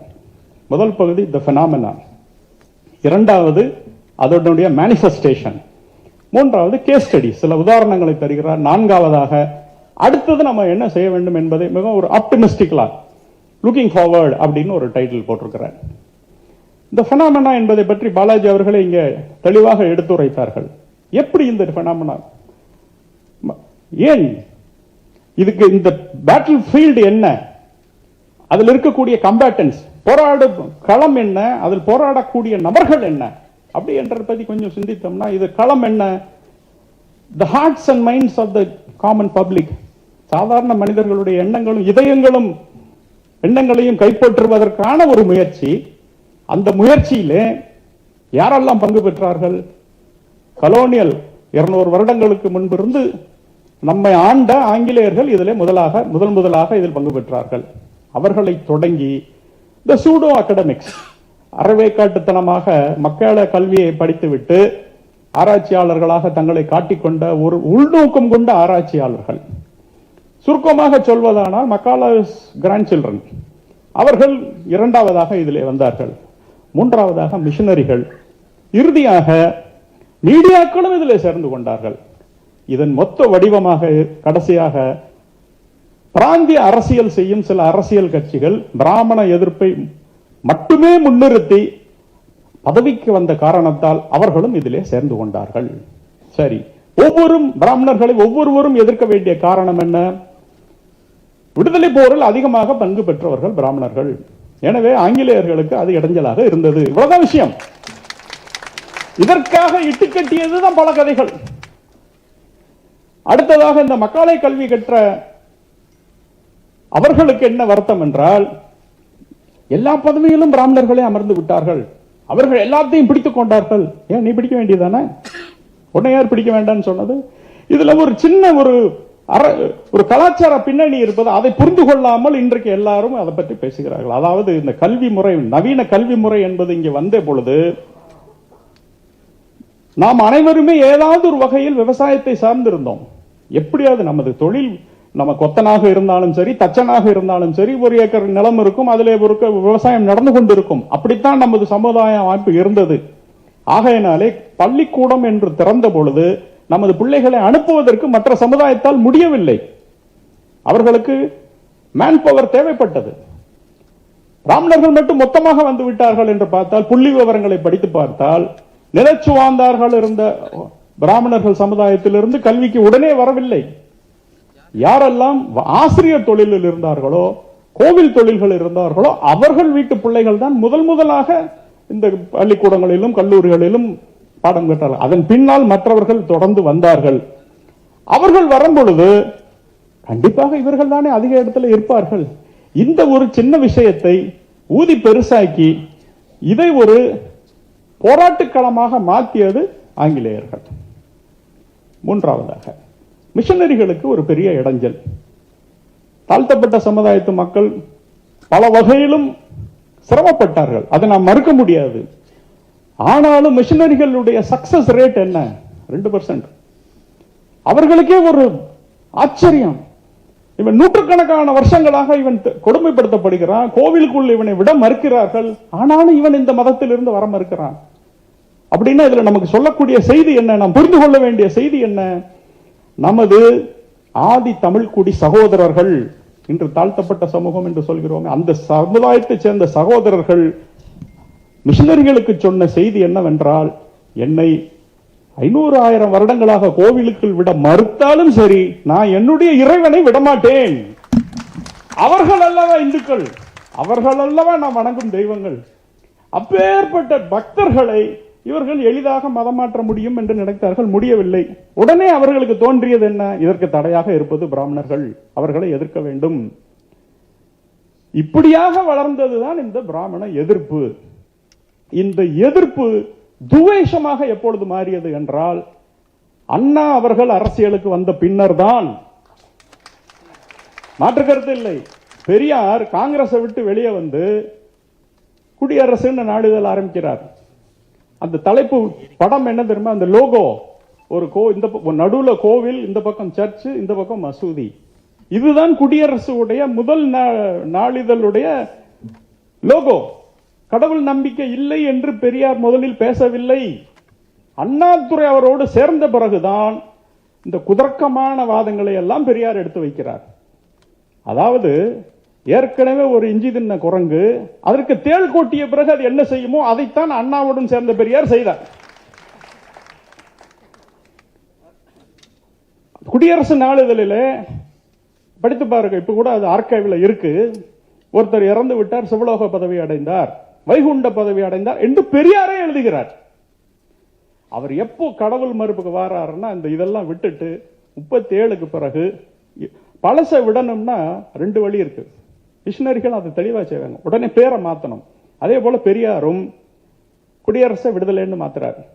அவருக்கு கொடுக்கப்பட்ட நீதி கட்சியை அப்படியே திராவிடர் கழகம் என்று மாற்றுகிறார். இப்படி பழைய அடையாளங்களை அழித்தொழித்து விட்டு புதிதாக ஒரு தத்துவத்தை வைக்கும் பொழுதுதான் இந்த பிராமண துவேஷம் என்பது அண்ணாவனுடைய முயற்சியால் பெரிய அளவில் கட்டமைக்க. அண்ணா எங்கிருந்து கத்துக்கொள்றார்? ஹிட்லரிடமிருந்து. ஹிட்லருக்கு என்ன வேணும்? பாசிட்டிவா எவ்வளவோ பேசி பார்க்கிறான், அரசியல் எடுபடவில்லை. அவனால ஒரு எலெக்ஷனை கூட மெஜாரிட்டியா ஜெயிக்க முடியல. உடனே அவன் கண்டுபிடித்தது, நமது எல்லா குறைகளுக்கும் காரணம் யூதர்கள். ஏன் யூதர்களை தேர்ந்தெடுத்தான்? சிம்பிள் காரணம், நியூமரிக்கலி மைனாரிட்டி. அவர்களால் பெரிய ஓட்டு விழாது. மனிதருக்கு எப்போதுமே ஒரு சுவாபம் உண்டு, நல்ல பொருள்களை ஏற்றுக்கொள்வது நமக்கு கஷ்டம், தீயவற்றை ஏற்றுக்கொள்வது எளிது. பால் கூவி கூவி தான் நம்ம வீட்டில இருந்து கொடுக்கறாங்க. டாஸ்மார்க் எங்க இருந்தாலும் தேடி போய் வாங்குறோம் இல்லையா? நாளைக்கு சரி வாங்கல, நீங்க எல்லாம் சும்மா தானே இருக்கிறீங்க, நாளைக்கு வாங்க ஒரு கோவில்ல போய் ஒரு உழவார பணி பண்ணுவோம்னா எத்தனை பேர் வருவீங்க? முடியாது. இந்த தெருவில் போய் கல் எடுத்து அடிச்சு இந்த கடைகள்லாம் மூட வைக்கணும்னு இன்னைக்கு நான் அனௌன்ஸ்மெண்ட் கொடுத்தா கண்டிப்பா 50 பேர் என்னை சுத்தி வந்துருவாங்க. இது மனித இயல்பு. ஆகையினால யாராவது ஒரு கற்பனை எதிரியை உருவாக்கி விட்டால் என்னுடைய குறைபாடுகளை நான் அடுத்தவனிடம் தெரிந்து விடலாம். நான் படிக்கல, நான் முயற்சி எடுக்கல, நான் வேலை செய்யல அப்படின்னு சொன்னா அது எனக்கு இழுக்கு. இதுக்கெல்லாம் காரணம் பிராமணன் அப்படின்னு சொல்லிட்டோம்னா ஏன் மேல தப்பு இல்ல, அவன் வந்ததுனாலதான் எனக்கு கிடைக்கல. இது நம்மளுடைய ஒரு சோம்பேறித்தனமான முடக்குவாத மனோநிலை. இதை ஊக்குவித்தது அண்ணாதுரை. அண்ணாதுரை வந்த பிறகுதான் இந்த திராவிட கழகம் பிராமண துவேஷத்தை ஒரு விஷமாகவே கக்கி கொண்டிருந்தார்கள். அப்பொழுதுதான் பார்ப்பானையும் பாம்பையும் கண்டால் பாம்பை முதலில் அடி என்ற இதெல்லாம் கொண்டு வந்தது யார்? அண்ணாதுரை. பெரியார் இல்ல, அண்ணாதுரை தான் முதல்ல கொண்டு வந்தார். அது பெரியார் அண்ணாதுரைக்கு கிடைச்ச ஒரு பெரிய பப்பட். அவ்வளவுதான். இதெல்லாம் இந்த பினாமினன் என்ற பகுதியிலே நமது பாலாஜி அவர்களும் சொல்லியிருக்கிறார். நான் கொஞ்சம் சேர்த்து சொல்லியிருக்கிறேன், அவ்வளவுதான். அடுத்ததாக அவர் மேனிஃபெஸ்டேஷன் அதை பத்தி அவரே சொன்னார். ஒரு 8 வகையில வந்ததை 10ஆக மாற்றி கொடுத்திருக்கிறார். எல்லாம் சரிதான். இன்னொன்னு, ஏன் இந்த ஆங்கிலேயர்களும் மற்றவர்களும் சேர்ந்து இதெல்லாம் உருவாக்கினார்கள் என்பதற்கு பல்வேறு காரணங்கள், ஏற்கனவே சொன்ன காரணங்களோட இன்னொன்னு, 1857 நமது முதல் சுதந்திர போர்ல வட இந்தியா கலந்து கொண்டது, தென்னிந்தியா கலந்து கொள்ளவில்லை. அப்ப தென்னிந்தியாவை இப்படியே வச்சிருக்கணும், ஒரு அலூஃபாவே வச்சிருக்கணும்னா என்ன செய்யணும்? வடக்கு தெற்குக்கு ஏதாவது பிரச்சனையை ஏற்படுத்தணும். அதுதான் ஆரிய திராவிட கோட்பாடு. வட இந்தியாவிலையும் இந்துக்களும் முஸ்லிம்களும் ஒன்றாக சேர்ந்து விட்டார்கள், சேர்ந்து ஒரு தேசிய இனமாக தங்களை மாற்றிக்கொண்டார்கள் என்பதற்கு அடையாளமே பகதூர் ஷாவை அவர்கள் மன்னராக அறிவித்தது. அப்ப அவர்களை இந்து முஸ்லிம் இதை பிரிக்கணும். 3 பிரிவுகளாக இருந்தால் பற்றாது, இது 3000 பிரிவுகளாக வர வேண்டும் என்றால் ஜாதி தான் ஒரே ஆயுதம். உடனே எந்தெந்த ஜாதி சங்கங்கள் புறப்பட்டனமோ அது எல்லாவற்றுக்கும் ஆங்கிலேயர்கள் ஆதரவு கொடுத்தார்கள். உங்களுக்கு ஒரு ஆச்சரியமான செய்தி சொல்றேன். 1877 இருந்து 79 வரைக்கும் பிரிவி கவுன்சில்ல வந்த வழக்குகளில் 9% வழக்குகள் எங்களை உயர்ந்த ஜாதிகளாக மதிக்க வேண்டும் என்று ஜாதி சங்கங்கள் தொடர்ந்த வழக்குகள். லண்டன் வரைக்கும் போய் என்னைய பெரிய ஜாதின்னு மதிக்கணும்னு கேஸ் போடுறாங்க. இதுக்கெல்லாம் ஊக்கப்படுத்தியது யார்? இங்க இருந்த அதிகாரிகள். இப்படியாக வளர்ந்தது இந்த பிராமபோபியா எனப்படும் பிராமண துவேஷம். சரி, இந்த மேனிஃபெஸ்டேஷன்ல அவர் பல காரணங்கள் எல்லாம் சொன்னார். 2-3 விஷயங்கள் மட்டும் என்னுடைய வாழ்க்கையில தொடர்புடையது, உங்களுக்கும் நான் பல வீடியோக்கள் போட்டிருக்கேன் என்பதனால், டாக்டர் சாமி அவர்கள் இருப்பதனால் அதை நான் சொல்ல பிரியப்படுகிறேன். ஒன்னு, நமது புராணங்களிலும் இதிகாசங்களிலும் இருப்பது ஏதாவது ஒன்றை அவுட் ஆஃப் கான்டெக்ஸ்டாக எடுத்து ஒன்று சொல்வார்கள். அதுல குறிப்பாக நடந்தது ரங்கராஜ் பாண்டே அவர்களுக்கும் கி வீரமணி அவர்களுக்கும் நடந்த ஒரு உரையாடலில் கி வீரமணி அவர்கள் சொல்றார், இந்து திருமண மந்திரங்கள் ஆபாசமானவை. உங்களுக்கெல்லாம் தெரிஞ்சிருக்கும் இல்லையா? அதுல ஒரு குறிப்பிட்ட வரியை சொல்றார், இந்த பெண்ணை முதலில் அக்னி மணந்து கொண்டான், பின்னர் வாயு மணந்து கொண்டான், பின்னர் மணந்து கொண்டான்ங்கிறத நான் சொல்றேன், அவர் இன்னும் மோசமா சொன்னார். பின்னர் இந்திரன் மணந்து கொண்டான், அப்புறமாக உனக்கு வழங்கப்படுகிறாள் அப்படின்னு. பட் இது கேட்ட உடனே எனக்கே ஒரு தூக்கி வாரி போட்டது. இப்படி ஒரு மந்திரங்களை நமது முன்னோர்கள் சொல்லிக் கொண்டு இருப்பார்களா? இதை பிராமணர்கள் புகுத்தி விட்டார்கள். அவர்களும் தானே அதே மந்திரத்தை சொல்றாங்க. அந்த அறிவு கூட இல்லாம அவர் பேசிக்கிட்டு இருந்தார். சரி, யாராவது அறிஞர்கள் இதற்காக மறுப்பு தெரிவிப்பார்கள் என்று நான் 2 மாதங்கள் காத்திருந்தேன். ஒன்றும் நடக்கவில்லை. ஒரே ஒரு பெண்மணி மட்டும் ஒரு யூடியூப் வீடியோல நானும் மொழிபெயர்ப்பை பார்த்தேன், மொழிபெயர்ப்புல இப்படிதான் போட்டிருக்குன்னாங்க. சரி, இன்னும் ஒரு சீக்ரெட் டெக்ஸ்ட் என்ற ஒரு வெப்சைட் இருக்கு, அதுல போய் பார்த்தா ரால்ஃபோடைய டிரான்ஸ்லேஷன் இப்படிதான் போட்டிருக்குது. அப்பொழுதுதான் முடிவு செய்தேன், இனிமே டிரான்ஸ்லேஷனை விடக்கூடாது. என்னுடைய சம்ஸ்கிருத புலமை என்பது மிக மிக குறைவு, ரொம்ப ஒர்க்கிங் நாலேஜ் தான். ஆகையினால பட் இன்னைக்கு நிறைய ஆன்லைன் டூல்ஸ் இருப்பதனால் நானே அந்த இது ரிக்வேதத்துல 10வது மண்டலத்துல 85வது ஹிம், 85வது பாடல், ஒரு 52 வரிகளுடைய பாடல், 52 ரிக்குகள், கன்னிகள். 34வது வரி தான் இந்த பிரச்சனைக்குரிய வரி. அப்படி என்றால் முழுமையாக இதை படிக்க வேண்டும் அப்படின்னு மொத்தத்துக்கு நானே மொழிபெயர்த்த பொழுது அதுல என்ன இருக்கு? ஒண்ணுமே இல்லை. அதுல ஒரு திருமண நிகழ்ச்சி நமக்கு காண்பிக்கப்படுகிறது. யார் யாருக்கும் திருமணம்? சோமன், நம்ம சோமபானம்னு சொல்றோம், அந்த சோமனுக்கும் சூரிய பகவானின் மகளான ஒரு பெண்மணி, அவளுடைய பெயரும் சூர்யா, இந்த இருவருக்கும் திருமணம். அதை தான் இந்த பாடல் விவரிக்கிறது. அதைத்தான் நம்மளது மந்திரங்கள்ல நம்மளும் ஒவ்வொரு திருமணத்திலையும் அதை நம்ம ஞாபகப்படுத்துறோம். என்ன நடக்குது? பெண்ணுடைய மணப்பெண்ணுடைய வீட்டுக்கு மணமகன் வருகிறான். வந்த உடனே இவங்க அவனை உபசாரம் பண்றாங்க, பரிசுகள் பரிமாறிக்கொள்ளப்படுகிறது. இன்னைக்கு நடக்கத்தானே செய்யுது. பர்சம் நிச்சயதார்த்தம்ங்கிறது அன்னைக்கு நடக்குது. எல்லாம் முடிஞ்சதுக்கு அப்புறமா திருமணம் நடக்குது. இந்திரனை ஆவாகனம் பண்ணி அந்த திருமணம் தொடங்குகிறது. எல்லாம் தொடங்கி முடிஞ்சதுக்கு அப்புறமா அஸ்வினி தேவர்கள் தங்களுடைய ரதத்தை கொண்டு வருகிறார்கள். இப்போ இந்த பெண் கணவனுடைய வீட்டுக்கு போகணும்.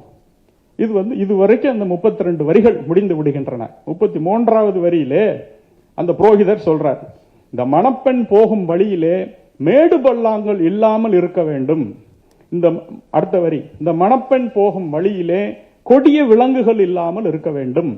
இந்த மணப்பெண் போகும் வழியிலே கள்வர்கள் இல்லாமல் இருக்க வேண்டும். இது முதல் வரி.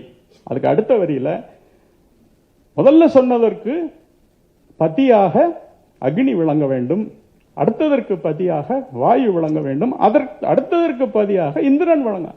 அப்படி என்றால் இந்த பொறுப்பை அவர்கள் எடுத்துக்கொள்ள வேண்டும். இதுல பதிங்கிறது ராஷ்டிரபதி, அதிபதினு சொல்றோம் இல்லையா, அந்த பதி இவன் பதிபத்தினின்னு நினைச்சுக்கிட்டான். அப்ப ராஷ்டிரபதியை நம்ம ராஷ்டிர பத்தினின்னு சொல்லுவோமா முர்மூர் அவர்களை? அது பெண்ணாக இருந்தாலும் அதிபதி தானே அவர்கள். இந்த அடிப்படை யாருக்கு? நம்ம திராவிட கழகம் இல்ல, மொழிபெயர்த்த ரால்ஃப் மேக்ஸ் முல்லர் அப்படிதான் மொழிபெயர்த்திருக்கிறார். அப்படி என்றால் ஒன்று அவர்களுக்கு சம்ஸ்கிருதம் தெரியவில்லை, அல்லது உள்நோக்கத்தோடு மொழிபெயர்த்திருக்கிறார்கள் இல்லையா?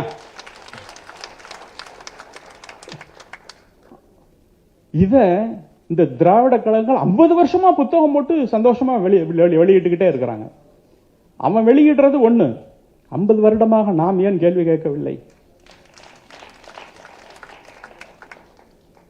இதுதான் நாம் உங்களிடம் இன்றைக்கு சொல்ல விரும்புவது. அடுத்ததாக இந்த இன்டாக்ட்ரினேஷனுக்கு புது கதைகளை அவிழ்த்து விடுவார்கள். உங்களுக்கெல்லாம் தெரியும், நந்தனாருடைய கதை என்ன கதை? டக்குன்னு யாரா சொல்லுங்க மாமா. நந்தனார் ஒரு பிராமணரிடம் அடிமையாக வேலை பார்த்தார். இவர் சிதம்பரம் கோயிலுக்கு போகணும்னு நினைக்கிறார், அவர் விடவில்லை. அதான கதை. சேக்கிலார் எழுதிய பெரிய புராணத்திலே இந்த பிராமணர் என்ற கேரக்டரே கிடையாது. நந்தனாருக்கு பல வேலைகள் அவர் யார்கிட்டையும் அடிமையாகவும் இருக்கவில்லை. ஆனால் கோபாலகிருஷ்ண பாரதி என்பவர் நந்தனார் சரிதம் என்ற நாடகத்தில் முதலாக இதை புகுத்துகிறார். அதுக்கப்புறமா 2 சினிமா வந்துருச்சு. இன்னைக்கு வரைக்கும் நந்தனாரை சிதம்பரத்துக்கு போக விடாமல் தடுத்தது ஒரு பிராமணர். இதுல விவரம் தெரியாம நம்ம தீரர் சத்தியமூர்த்தி அவர்கள் சாமி சாரை வச்சுக்கிட்டு தான் சொல்லணும், அவருக்கு பாரதின்ற பட்டத்தை வேற கொடுத்தார். கோபாலகிருஷ்ண விவரம் நம்ம அவ்வளவு இன்னசென்டா இருந்திருக்கிறோம். இப்படி ஒரு உள்நோக்கம் இருக்குது என்பதை நமக்கு அன்றைக்கு தெரியவில்லை. அவ்வளவுதான். இதுபோல் பல உதாரணங்கள் என்னால் சொல்ல முடியும், சொல்லிக்கொண்டே போகலாம். நேரம் இல்லை என்பதனால் அடுத்ததுக்கு போகலாம். இப்படி பல விஷயங்களை சொல்லிட்டு முக்கியமாக ஒரு கருத்தரங்குக்கு நமது பாலாஜி அவர்கள் வருகிறார். அது என்ன? ஆரிய திராவிட கோட்பாடு. உங்களிடம் நான் வேண்டி கேட்டுக்கொள்வது, தயவு செய்து இந்த ஆராய்ச்சியில இறங்காதீர்கள். காரணம் என்னவென்றால், இந்த ஆராய்ச்சியின் foundational framework itself is wrong. இப்ப எதுக்காக இதுன்னா, இப்ப யூடியூப்ல நிறைய பேர் இந்த தலைகிரின்னு ஒரு ஆராய்ச்சியாளர், ரிக்வேதிக் மக்கள் எல்லாம் இந்தியாவிலே தோன்றியவர்கள். Okay, but extraordinary claims require extraordinary proof. அவரால் என்ன ப்ரூஃப் தர முடிகிறது? ஒரு சில பெயர்களை கொடுத்துட்டு இதெல்லாம் பழைய பெயர்கள், இந்த இதெல்லாம் புதிய பெயர்கள், எனவே இதுவர்கள் பழைய மன்னர்கள். இது ஒரு ஆராய்ச்சியா? ஒன்று ஒரு இன்ஸ்கிரிப்ஷன் இருக்கணும், நியூமிஸ்மேட்டிக்ஸ், ஆர்கியாலஜிக்கல், ஸ்கிரிப்சுரல் எவிடன்சஸ், இதெல்லாம் வேணும். அது இல்லாமல் உங்களுக்கு வேண்டும். அதில் இருக்கக்கூடிய கான்ஃபிளிக்டிங் இது நான் சொல்றேன். ரிக்வேதத்தில் 10 மண்டலம் இருக்கு. எல்லா மண்டலங்களிலும் குதிரை என்பது integral part of Rigvedic civilisation.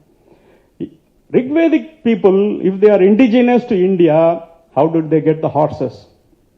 Are you going to challenge the scientific theory of horse domestication? According to the science, horse was domesticated in Central Asia between 3000 and 3500 BC.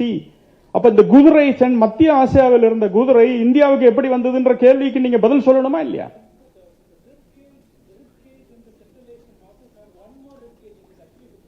Sir, no. You established that horses were indigenous to India. Establish. Where is the mainstream paper? Exactly. Those are not mainstream papers. You tell me one academic institution which has agreed to that. No. No. Let us not get into this argument because I've written books about it. Read my book, Kumarikandama Sumeriya. I'm not talking just like that. Okay. I can argue with you, but this is not the dais. Fair enough. Let me come to that point. I will answer your point. This is not the only issue that I'm taking up. Take Sanskrit. When you want to say that Rigvedic people are indigenous, how can you allow Sanskrit to be in the family of Indo-European languages? அனைத்து இந்திய மொழிகளும் தமிழ் உள்பட 30 அடிப்படை எழுத்துக்களால் உருவாக்கப்பட்டது. 30 phonemes, 12 உயிரெழுத்துக்கள், 18 மெய்யெழுத்துக்கள். வடமொழியில அலபோன்ஸ், க க என்ற அனுதாசங்கள் இருக்குது. ஆனா அடிப்படை எழுத்துக்கள் அங்கேயும் 30, இங்கேயும் 30. எப்படி வந்தது? அடுத்தது, ஒரு மொழி ஒரு குடும்பத்தை சேர்ந்தது என்றால் 3 கூறுகள் வேண்டும். The word order, the syntax formation, and then the alphabets. ஒன்றொன்றாக எடுத்துக்கொள்ளுங்க. The word order. What is word order? ஒரு வாக்கியத்தில் எழுத்துக்கள், வார்த்தைகள் எப்படி அமையும் என்பதை பொறுத்துதான் அந்த மொழியின் கூறு தீர்மானிக்கப்படுகிறது. உதாரணத்துக்கு ஒன்று தரேன். துமாரா நாம் கியா ஹை, அப்படியே வார்த்தைக்கு வார்த்தை மாத்துங்கள். உன் பெயர் என்ன? You will get a grammatically correct sentence. Try that in English. Your name what? It is not grammatically correct. This is the difference between a normal phrase, sentence and a word order. நான் இன்னொன்னு ஒரு உதாரணம் சொல்றேன். ஒரு sentence நான் சொல்றேன். ஸ்டேஷனுக்கு போய் டிக்கெட் புக் செய்தேன். 5 வார்த்தைகள். அதுல 3 ஆங்கிலம். Station, ticket, book. நான் தமிழ்ல பேசினேனா இங்கிலீஷ்ல பேசினேனா? எப்படி? தமிழ்ல ஆங்கில வார்த்தைகள் கலந்து பேசினேன். எப்படி கண்டுபிடிச்சீங்க? 60% of this in percentage wise 60% of the vocabulary is English. ஏனென்றால் இந்த வேர்ட் ஆர்டர், வார்த்தைகள் அமையக்கூடிய விதி, இது அனைத்து இந்திய மொழிகளுக்கும் சமமானது. ஐரோப்பிய மொழிகளுக்கு இதுக்கு தொடர்பே கிடையாது. ஆனா சம்ஸ்கிருதத்தை அங்க எப்படி வைக்க நம்ம இதுவரைக்கும் அது கேள்வி கேட்டிருக்கோமா? அடுத்தது சந்தின்னு ஒண்ணு இருக்கு. தங்க காசை தட்டி பறித்து கொண்டான். இக்கு, இச்சு, இப்பு, இதெல்லாம் சந்தி. 2 வார்த்தைகள் இணையும் பொழுது முதல் வார்த்தையின் கடைசி ஒளியும் இரண்டாவது வார்த்தையின் முதல் ஒளியும் ஒன்றாக சேர்ந்து சில இடங்களில் புதிய எழுத்துக்கள் வரும், சில இடத்துல வராது, சில இடத்துல மாறுபடும். இது அனைத்து இந்திய மொழிகளுக்கும், சம்ஸ்கிருதம், தமிழ் எல்லா மொழிகளுக்கும் இருக்கு. ஏதாவது ஐரோப்பிய மொழியில இருக்கா? ஒரு உதாரணம் சொல்லுங்க. இருக்கா? கிடையாது. இப்படியெல்லாம் அடிப்படை வித்தியாசங்கள் எல்லாம் விட்டு விட்டு ஏதோ 10 வார்த்தைகள், 10,000 வார்த்தைகள் இருக்கட்டும். சம்ஸ்கிருதம் என்னுடைய மொழி, அது it should belong to the proper Indic family of languages, not Indo-European family of languages. அப்படி எடுத்தோம் என்றால் சம்ஸ்கிருதமும் தமிழும் ஒரே மொழி குடும்பத்திலே தான் வரும். ஒரு ரிசர்ச் ஸ்காலர் இங்க இருக்கிறதுனால நான் இன்னும் ஒரு குண்டை தூக்கி போடுறேன். சம்ஸ்கிருதத்திலே ஓ என்ற நெடில் கிடையாது. ஒத்துக்கிறீங்களா? குறில் தான் உண்டு. ஆனால் ஓம் என்பதை ஓன்னு தான் சொல்றோம். இப்போ சிலர் இதுக்கு விட தெரியாம ஏ யூ எம்னு எடுத்து ஓம்னு சொல்றாங்க. That is a diphthong, it's not a phoneme. Gita உபதேசம், it ends with a, starts with u. இந்த ரெண்டும் சேரும் பொழுது கீதோபதேசம்னு வருது. இது ஒரு போலி, நம்ம இலக்கண போலின்னு தமிழ்ல சொல்லுவோம். என்ன இந்த போலி எதுக்காக சொல்றேன்னா, இது ஓ கிடையாது, இது டிப்தாங், இட்ஸ் நாட் அ சிலபிள். எனக்கு டிப்தாங் தமிழ் என்னன்னு தெரியல. ஓகே, விட்டுங்க. இப்படி நான் சொல்லிக்கொண்டே போகலாம். கண்ணன் ஒரு வார்த்தை, எல்லாரும் சொல்லுங்க கண்ணன். உங்க நாக்கு எப்படி போச்சு? பல்லுக்கு அடியில முதல்ல தொடும் கண், அப்புறம் பின்னால போய் அந்த வாயோடைய ரூஃப்ல ஒரு வாட்டி தொடும் கண் நன். இதுக்கு பேரு டென்டல் ரிஃப்ளெக்ஸ். உலகத்துல எந்த மொழியிலையும் கிடையாது, இந்திய மொழிகள்ல மட்டும்தான் உண்டு. இதை விட ஒன்னு அடிப்படையா ஒன்னு சொல்றேன், பைபிள் எடுத்துக்கொள்ளுங்க.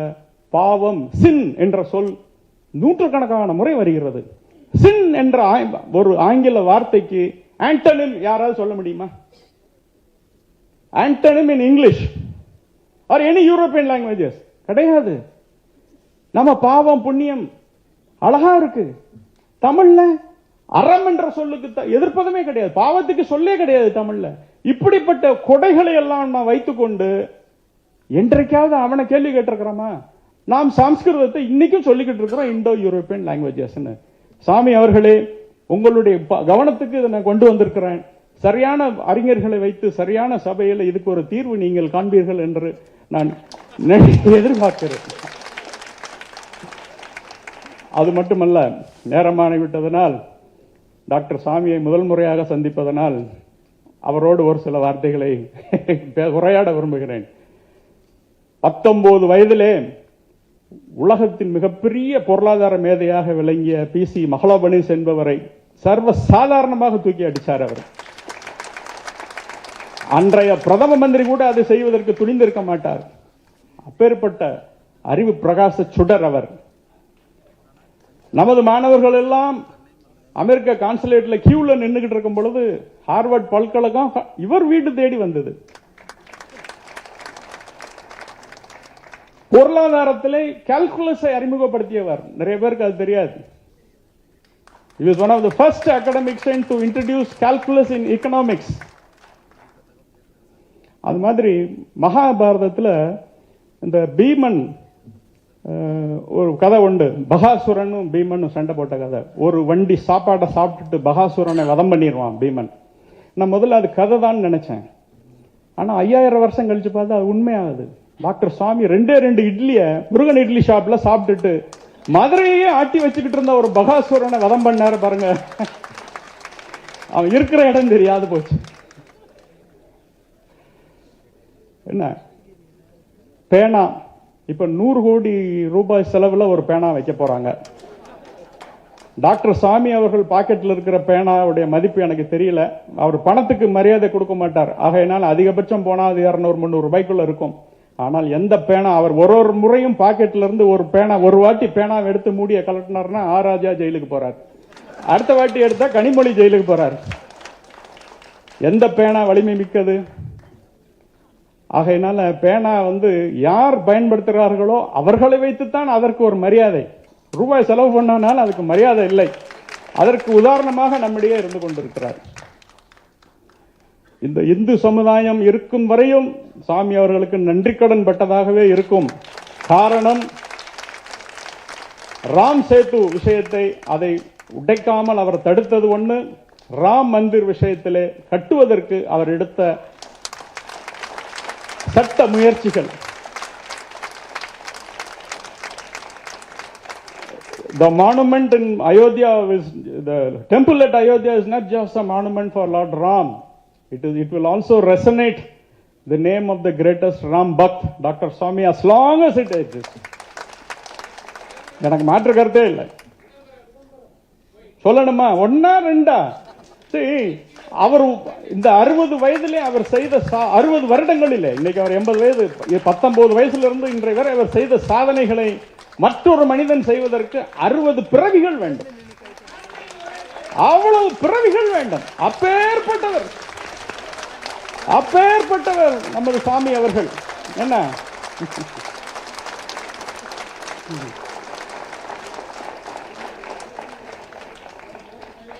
இப்படிப்பட்ட ஒரு மனிதர் நம்மோடு பழகுகிறார், எளிமையாக இருக்கிறார், நம்மோடு பேசுகிறார் என்பதெல்லாம் நமக்கே ஒரு பெரிய பெருமை.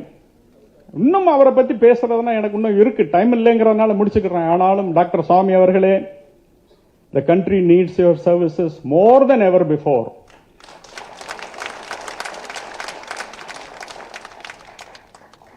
With folded hands, I plead you to throw your weight with BJP for the coming parliamentary election and make it a success. I know fully that I do not have the locus standi in terms of stature, education, or position to make such request. ஆனாலும் எனது கவி சக்கரவர்த்தி கம்பன் எனக்கு ஒரு idea கொடுக்கறான். ஏன் நீ ராமாயணம் எழுதுற, உனக்கு எழுதுறதுக்கு எப்படி தைரியம் வந்ததுன்னு கேட்கும் பொழுது ராமாயணத்தில் ஆரம்ப பகுதியில் சொல்றான், பார்க்கடலை ஒரு பூனை குடிக்க முயற்சித்தது அது தப்பா? இருக்கிறது பார்க்கடல், முழுசா குடிச்சா என்ன, அது பூனை. அதே போல கம்பனுடைய பூனைக்கே ஒரு தகுதி இருக்கும் பொழுது என்னுடைய நான் பாய்ஹுட் ஹீரோ டாக்டர் சுவாமி அவர்கள் இந்த முறை இன்னும் பல சாதனைகளை செய்து ஒரு டெமி காட் லெவலுக்கு வரணும்னு நான் ஆசைப்படக்கூடாதா? தப்பு என்ன இருக்கு அதுல? அவருக்கு தகுதி இல்லையா? எல்லா தகுதிகளும் இருக்கின்றன. ஆகையினாலே இந்த வேண்டுதலோடு உங்களிடமிருந்து விடைபெறுகிறேன். நன்றி, வணக்கம். I say the greatest, Dr. Brahmin Swami. He's an Indian politician. I'm duty bound to say this, so I'm saying it. He is an economist and a statistician who has been 6 times Member of Parliament. He has been 3 times Member of Lok Sabha and 3 times Member of Rajya Sabha. He earned a doctorate from Harvard University, where he taught for many years and then returned to India.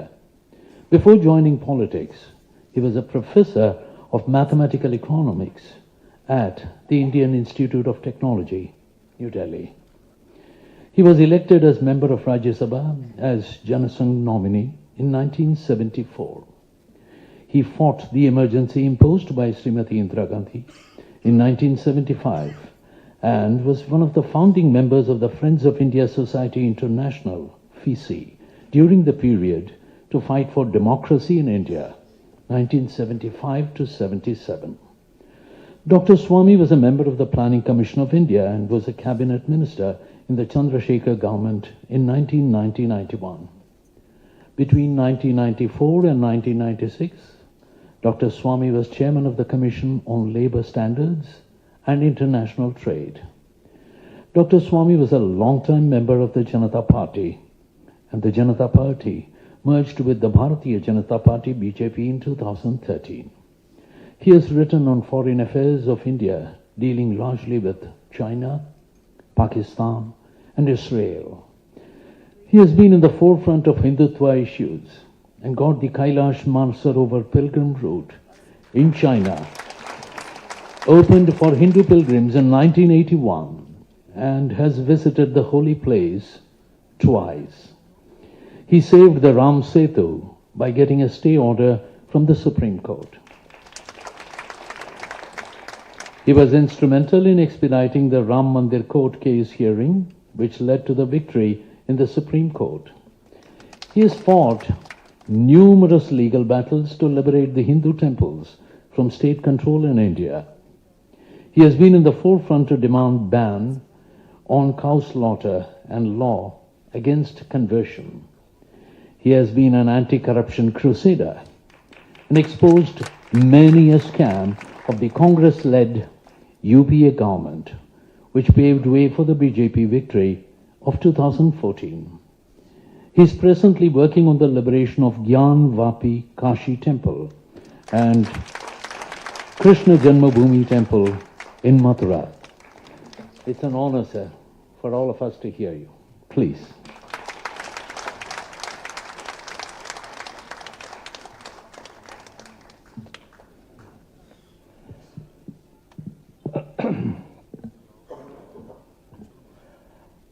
Pujya Swamiji,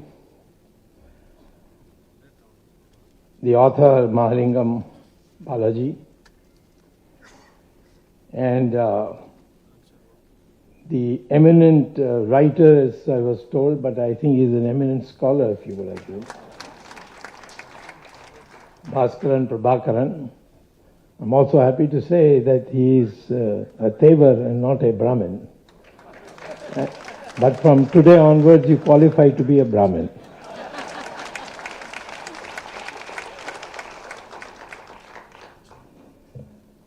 I thank you for this privilege to speak on what I think is a very important moment in our life. And for that, we need to have our sights cleared, our concepts cleared. First of all, who is a Brahmin? Is a Brahmin necessarily born Brahmin and no one else can be? Or a Brahmin can be born to Brahmin parents and become Brahmin, but others can also become Brahmin by the gunas that they have and the tyags that they have done and the courage to fight against evil. If you go to the Gita, you will find that various places Lord Krishna says that gunas are made, the varnas are made, and let's be one thing clear, varnas are to be separated from jati. Jati is by birth. It is to enable people to not marry within the same blood group, because that leads to genetic flaw. Brothers and sisters marry, the children will become will be formed a demon that they will be born by Sikh, they will be born with our Naam.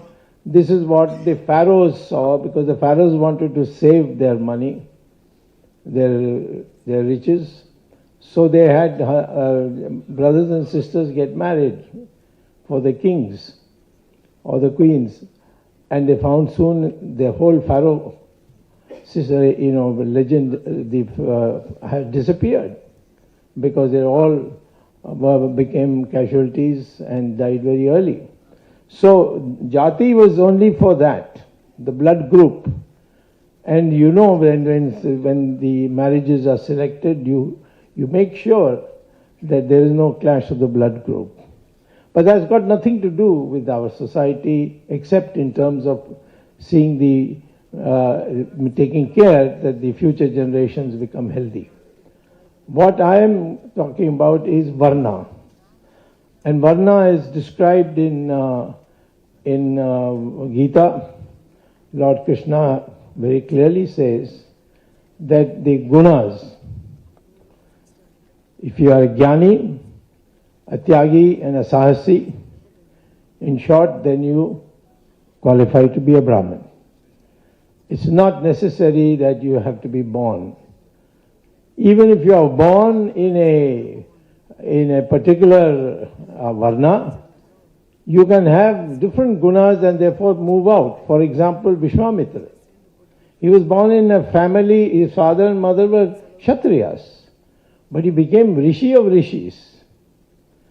Take Veda Vyasa. So therefore I would like to remove this false impression that Brahmins are born to a Brahmin family and that's more and nothing else. And if we follow this example of the Gita and what was our tradition, then the Brahmin population can grow. Like today we have recruited one, we can recruit more. We are only 3% in Tamil Nadu. And will be less because many people are migrating and going to America and staying there and not returning back. So therefore, in order to fight those who want to eliminate, finish, put down the Brahmin community, for them we need a bigger mass than 3%. And anyone who therefore preaches, I'm not saying you should go and actually convert people or engage in those processes. But the fact is, you should now think in these terms. Can we? Because we need to fight the menace before us, and for that we need a larger population. So I will begin by this concept of Brahmin genocide, which is the title of the book. Now, genocide is a very serious matter. We saw it in its most ugly form when Hitler killed the Jews, and up to 66 million people were sent to gas chambers. So the United Nations has a special office on genocide, and in that they have listed all various occasions in the world has seen a horrible genocide. In India, after we became independent, the first genocide was after the assassination of Mahatma Gandhi. 5,000 people were Brahmins of Maharashtra, were brutally killed because Godse was a Brahmin. It was a senseless murder that we have hushed up, but it's no more something that we can hide. There is a possibility any time that there can be a genocide of Brahmins. And therefore the book that has come, it's come at a very opportune time, and I congratulate you for having brought it out at this time. We have to educate, alert the Brahmin community of the dangers that lie ahead. Now, I would say that one of the things that we have to very clearly work on is that we must, first of all, spread the word that there is no difference ethnically between the Brahmin and any other caste in our country. And can be established by the new DNA studies. Studies have been published already in the University of Cambridge Journal of Genetics. It has been published in Mysore, the university there. Research has been published in Houston in the United States. And they say that the DNA of the Indian, and ultimately the real test of race, is DNA. The DNA of the Indian from Kashmir to Kanyakumari, from Dwarka to Assam, the DNA of all Indians is the same, and there's no difference. People think that complexion is a factor of genetics. Not at all. That's got to do with pigmentation. It's got nothing to do with DNA or race. So we are one country, which means this whole theory of Aryan Dravidian is bogus. Where did the Aryans come from?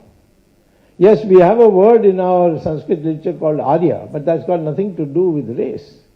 Anybody who is a civilized person, who's an accomplished person, is called an Arya.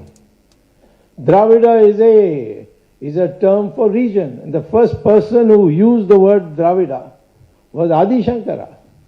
When he went up all the way, having debates on the way and converting people to Hinduism, and finally met the biggest expert of Buddhism, and there's Mandana Mishra in Bihar, and challenged him to a debate.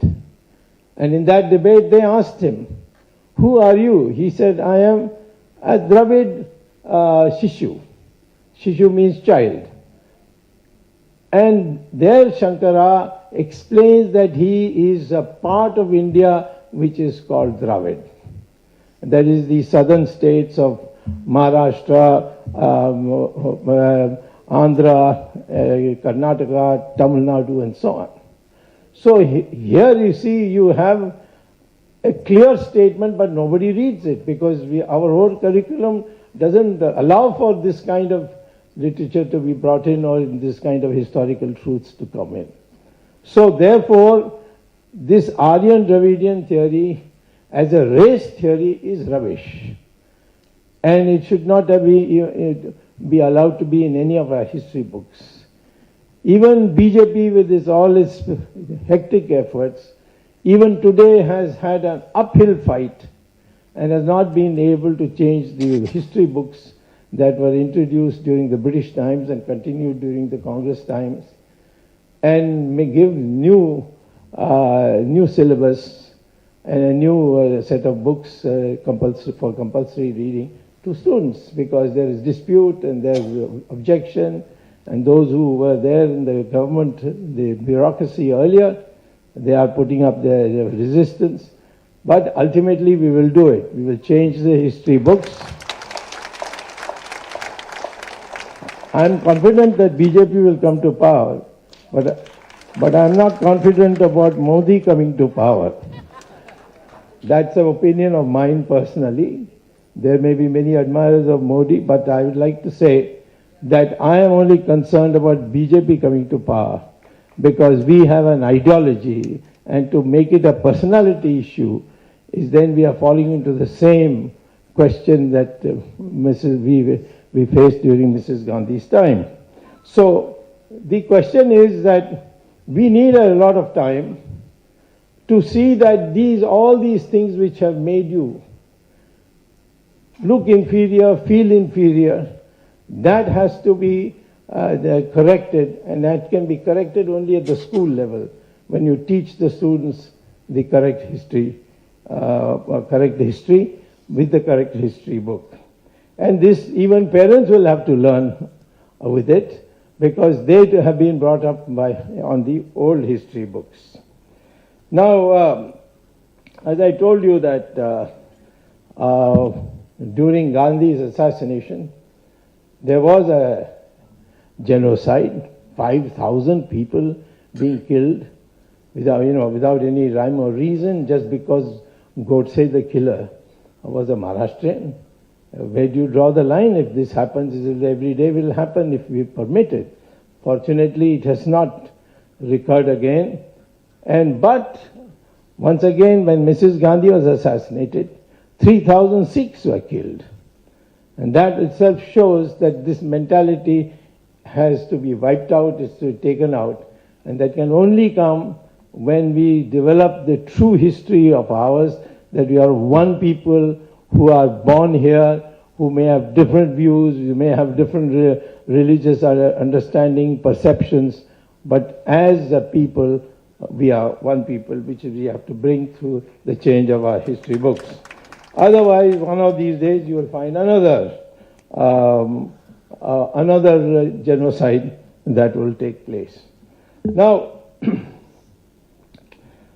this second point I would like to make about the reference to genocide was by a gentleman by name Rajiv Gandhi. I'm not talking about Prime Minister Rajiv Gandhi. I'm talking of the secretary of the DMK called Rajiv Gandhi. They can't even find Tamil names for themselves nowadays. One is Stalin and the other is Rajiv Gandhi. What kind of Tamil people are these? Anyway, he said that the Tamil Brahmins will be subject to genocide, openly in a press statement. And so I sent a petition to the High Court saying that this is in violation of our constitution, what he has said, and therefore he should be arrested. But I was told that it was required that I get sanction from the Chief Secretary. So I sent the sanction to the Chief Secretary, and the Chief Secretary has not yet responded. But meantime, I got quietly a word from somebody high up in government, I won't say who said that this gentleman will never speak again, so please don't press your court case. So I'm keeping the court case in cold storage, but if Mr. Rajiv Gandhi, former secretary now, I'm told, of the DMK, again says this, or any of them say this, there's no alternative but for us to get aggressive and take them to court and see that they repent for what they did. I did this once when Swami Dayanand Saraswati was there. When one day he told me that Karunanidhi has finally accomplished his lifetime desire. So I said, Swamiji, what was his lifetime desire? He said his lifetime desire was to take control by the government of Sabhanayakar temple, which is an ancient temple.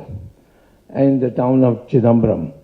And he said he's taken them, now they are going to destroy it, because Karunanidhi said, I'll never rest till Sabhanaka temple is destroyed. And he said it many, many years ago. So you have to take this in the Supreme Court. But I found out that the Dikshitas who were the Pujaris, they had gone to court and they lost in the single judge High Court and the division bench High Court. So normally when you lose at both levels, going to Supreme Court is a tough proposition. So I asked Swamiji, how can I go? First of all, I have no locus standi. I'm not a Dikshitar. So how will I go to court and argue this? He said, no, you go. You will see that you will have your way. And miraculously, the court accepted my petition to argue. I argued, and the court laid down what is there clearly in the Constitution, but never been known to the people, that no government can take over any temple except if there has been a financial misappropriation, then only that department of finance, but it cannot take over any part of the religious functioning of a temple. This is the order of the Supreme Court, but nobody is obeying it. I have to go from state to state to take examples and try to get it done. I've just gone to Maharashtra, where the BJP government has taken over the Pandurang, the Krishna, Pandharpur, in Pandharpur, where Vitthal and Rukmani temple, it's over thousands of years old. That particular temple, the BJP government has taken it over. And I have gone to court, and I think I'll certainly be going to win in another 2 months, and it will be freed. But I had to do it, because this is illegal. Then, on the orders of Mr. Modi, our government took over all the 104 temples of Uttarakhand, including Kashi Vishwanath, including the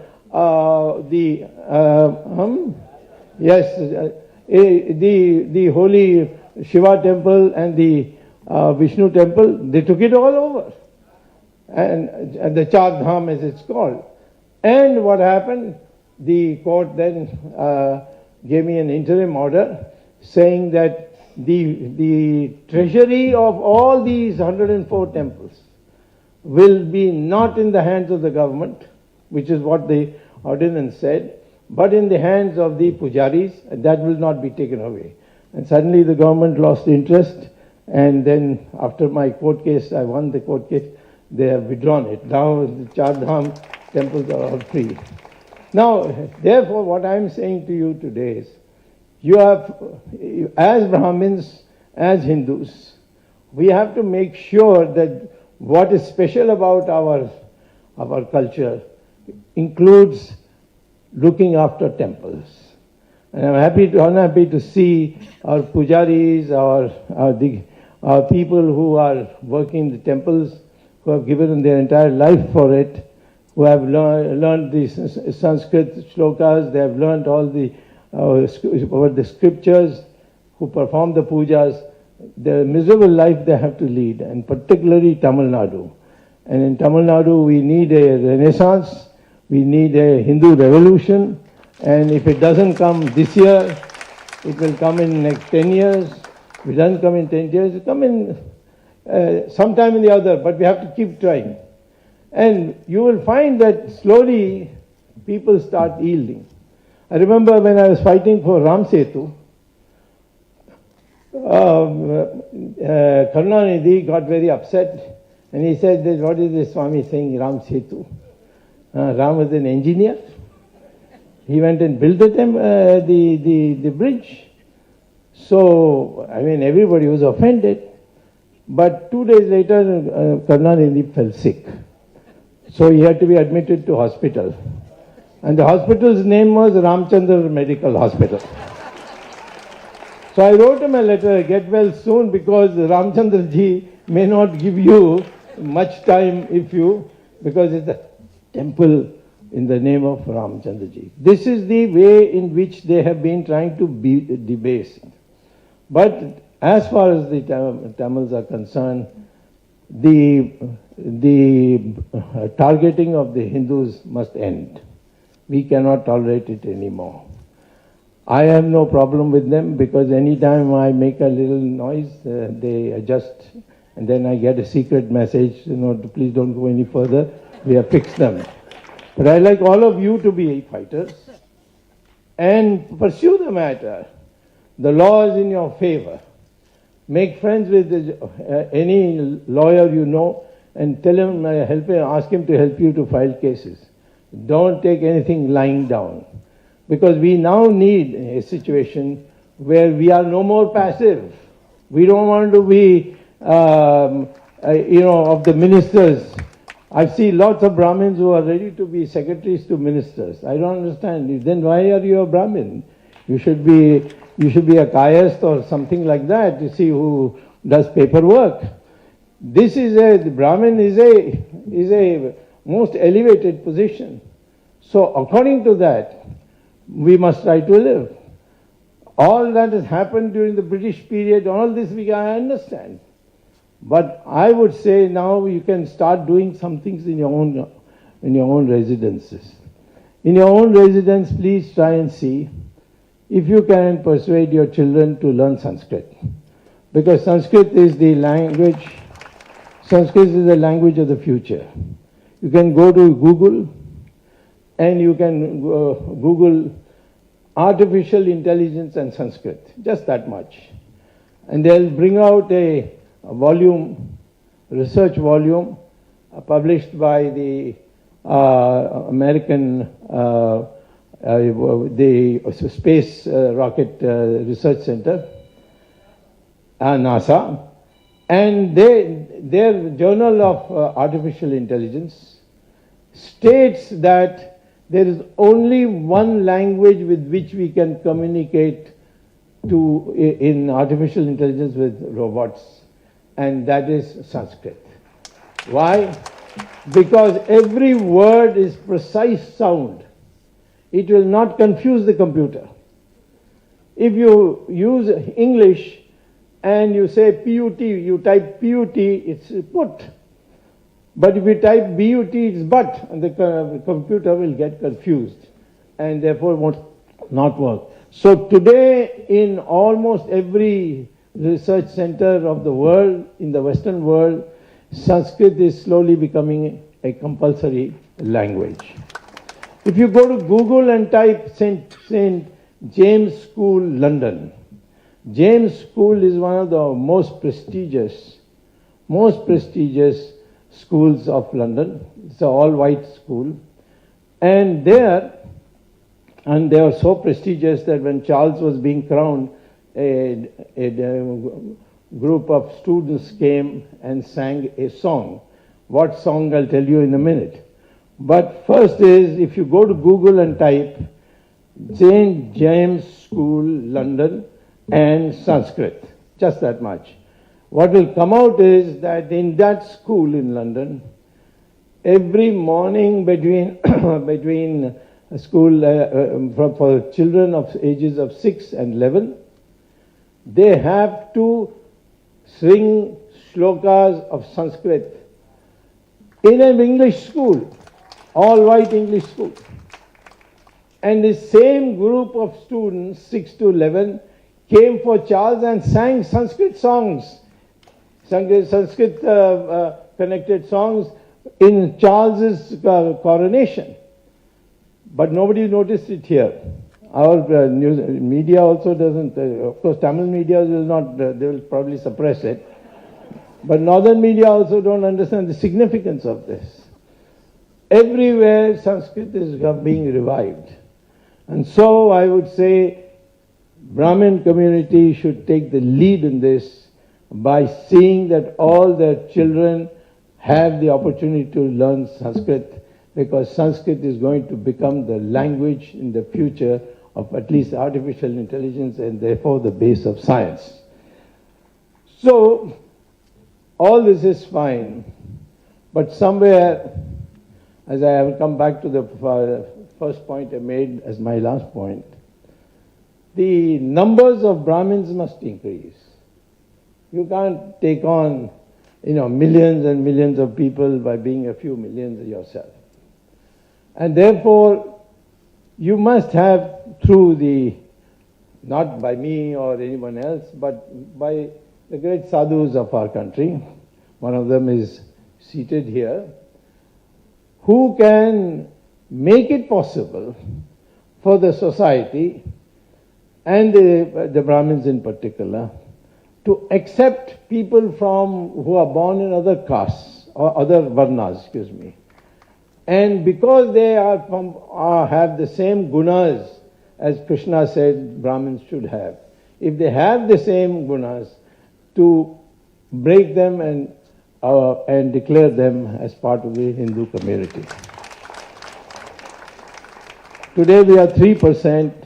If you can be 10%, I'd like to see what Mr. Karunanidhi's party would do.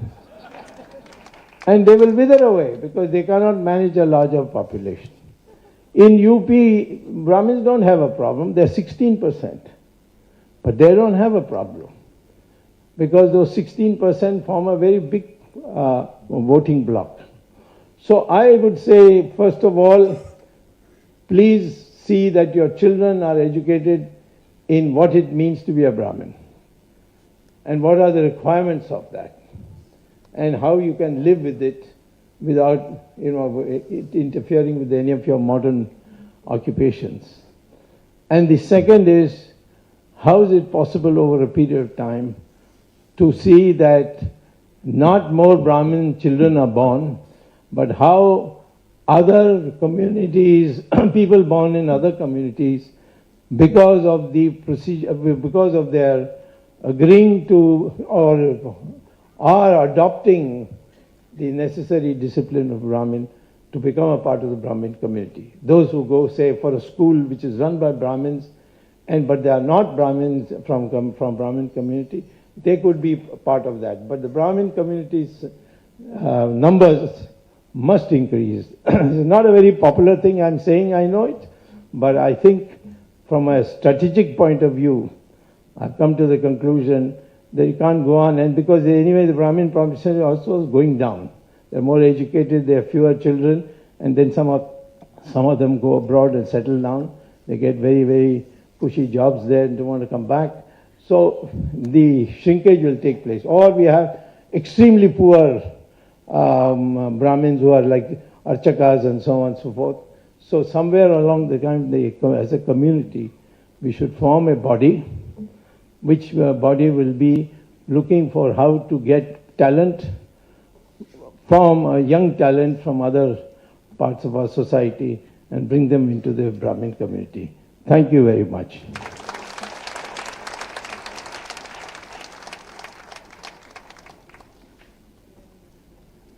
Thank you very much, Dr. Swami, for your invaluable and sharing of very potent information.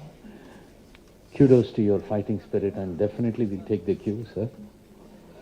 I now call upon Sri Naradur Sudarshan to deliver the vote of thanks. Thank you all, patient audience.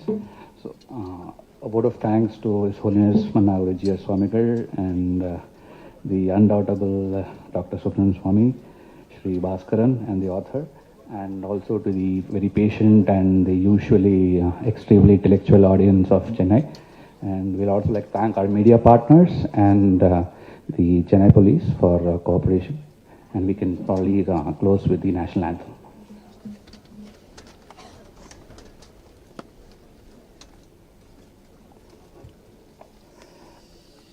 जनगण मन अधिनायक जय हे भारत भाग्य विधाता पंजाब सिंध गुजरात मराठा द्राविड़ उत्कल बंगा विंध्य हिमाचल यमुना गंगा उच्चल जलधि तरंगा तव शुभ नामे जागे, तव शुभ आशीष मागे, गाहे तव जय गाता।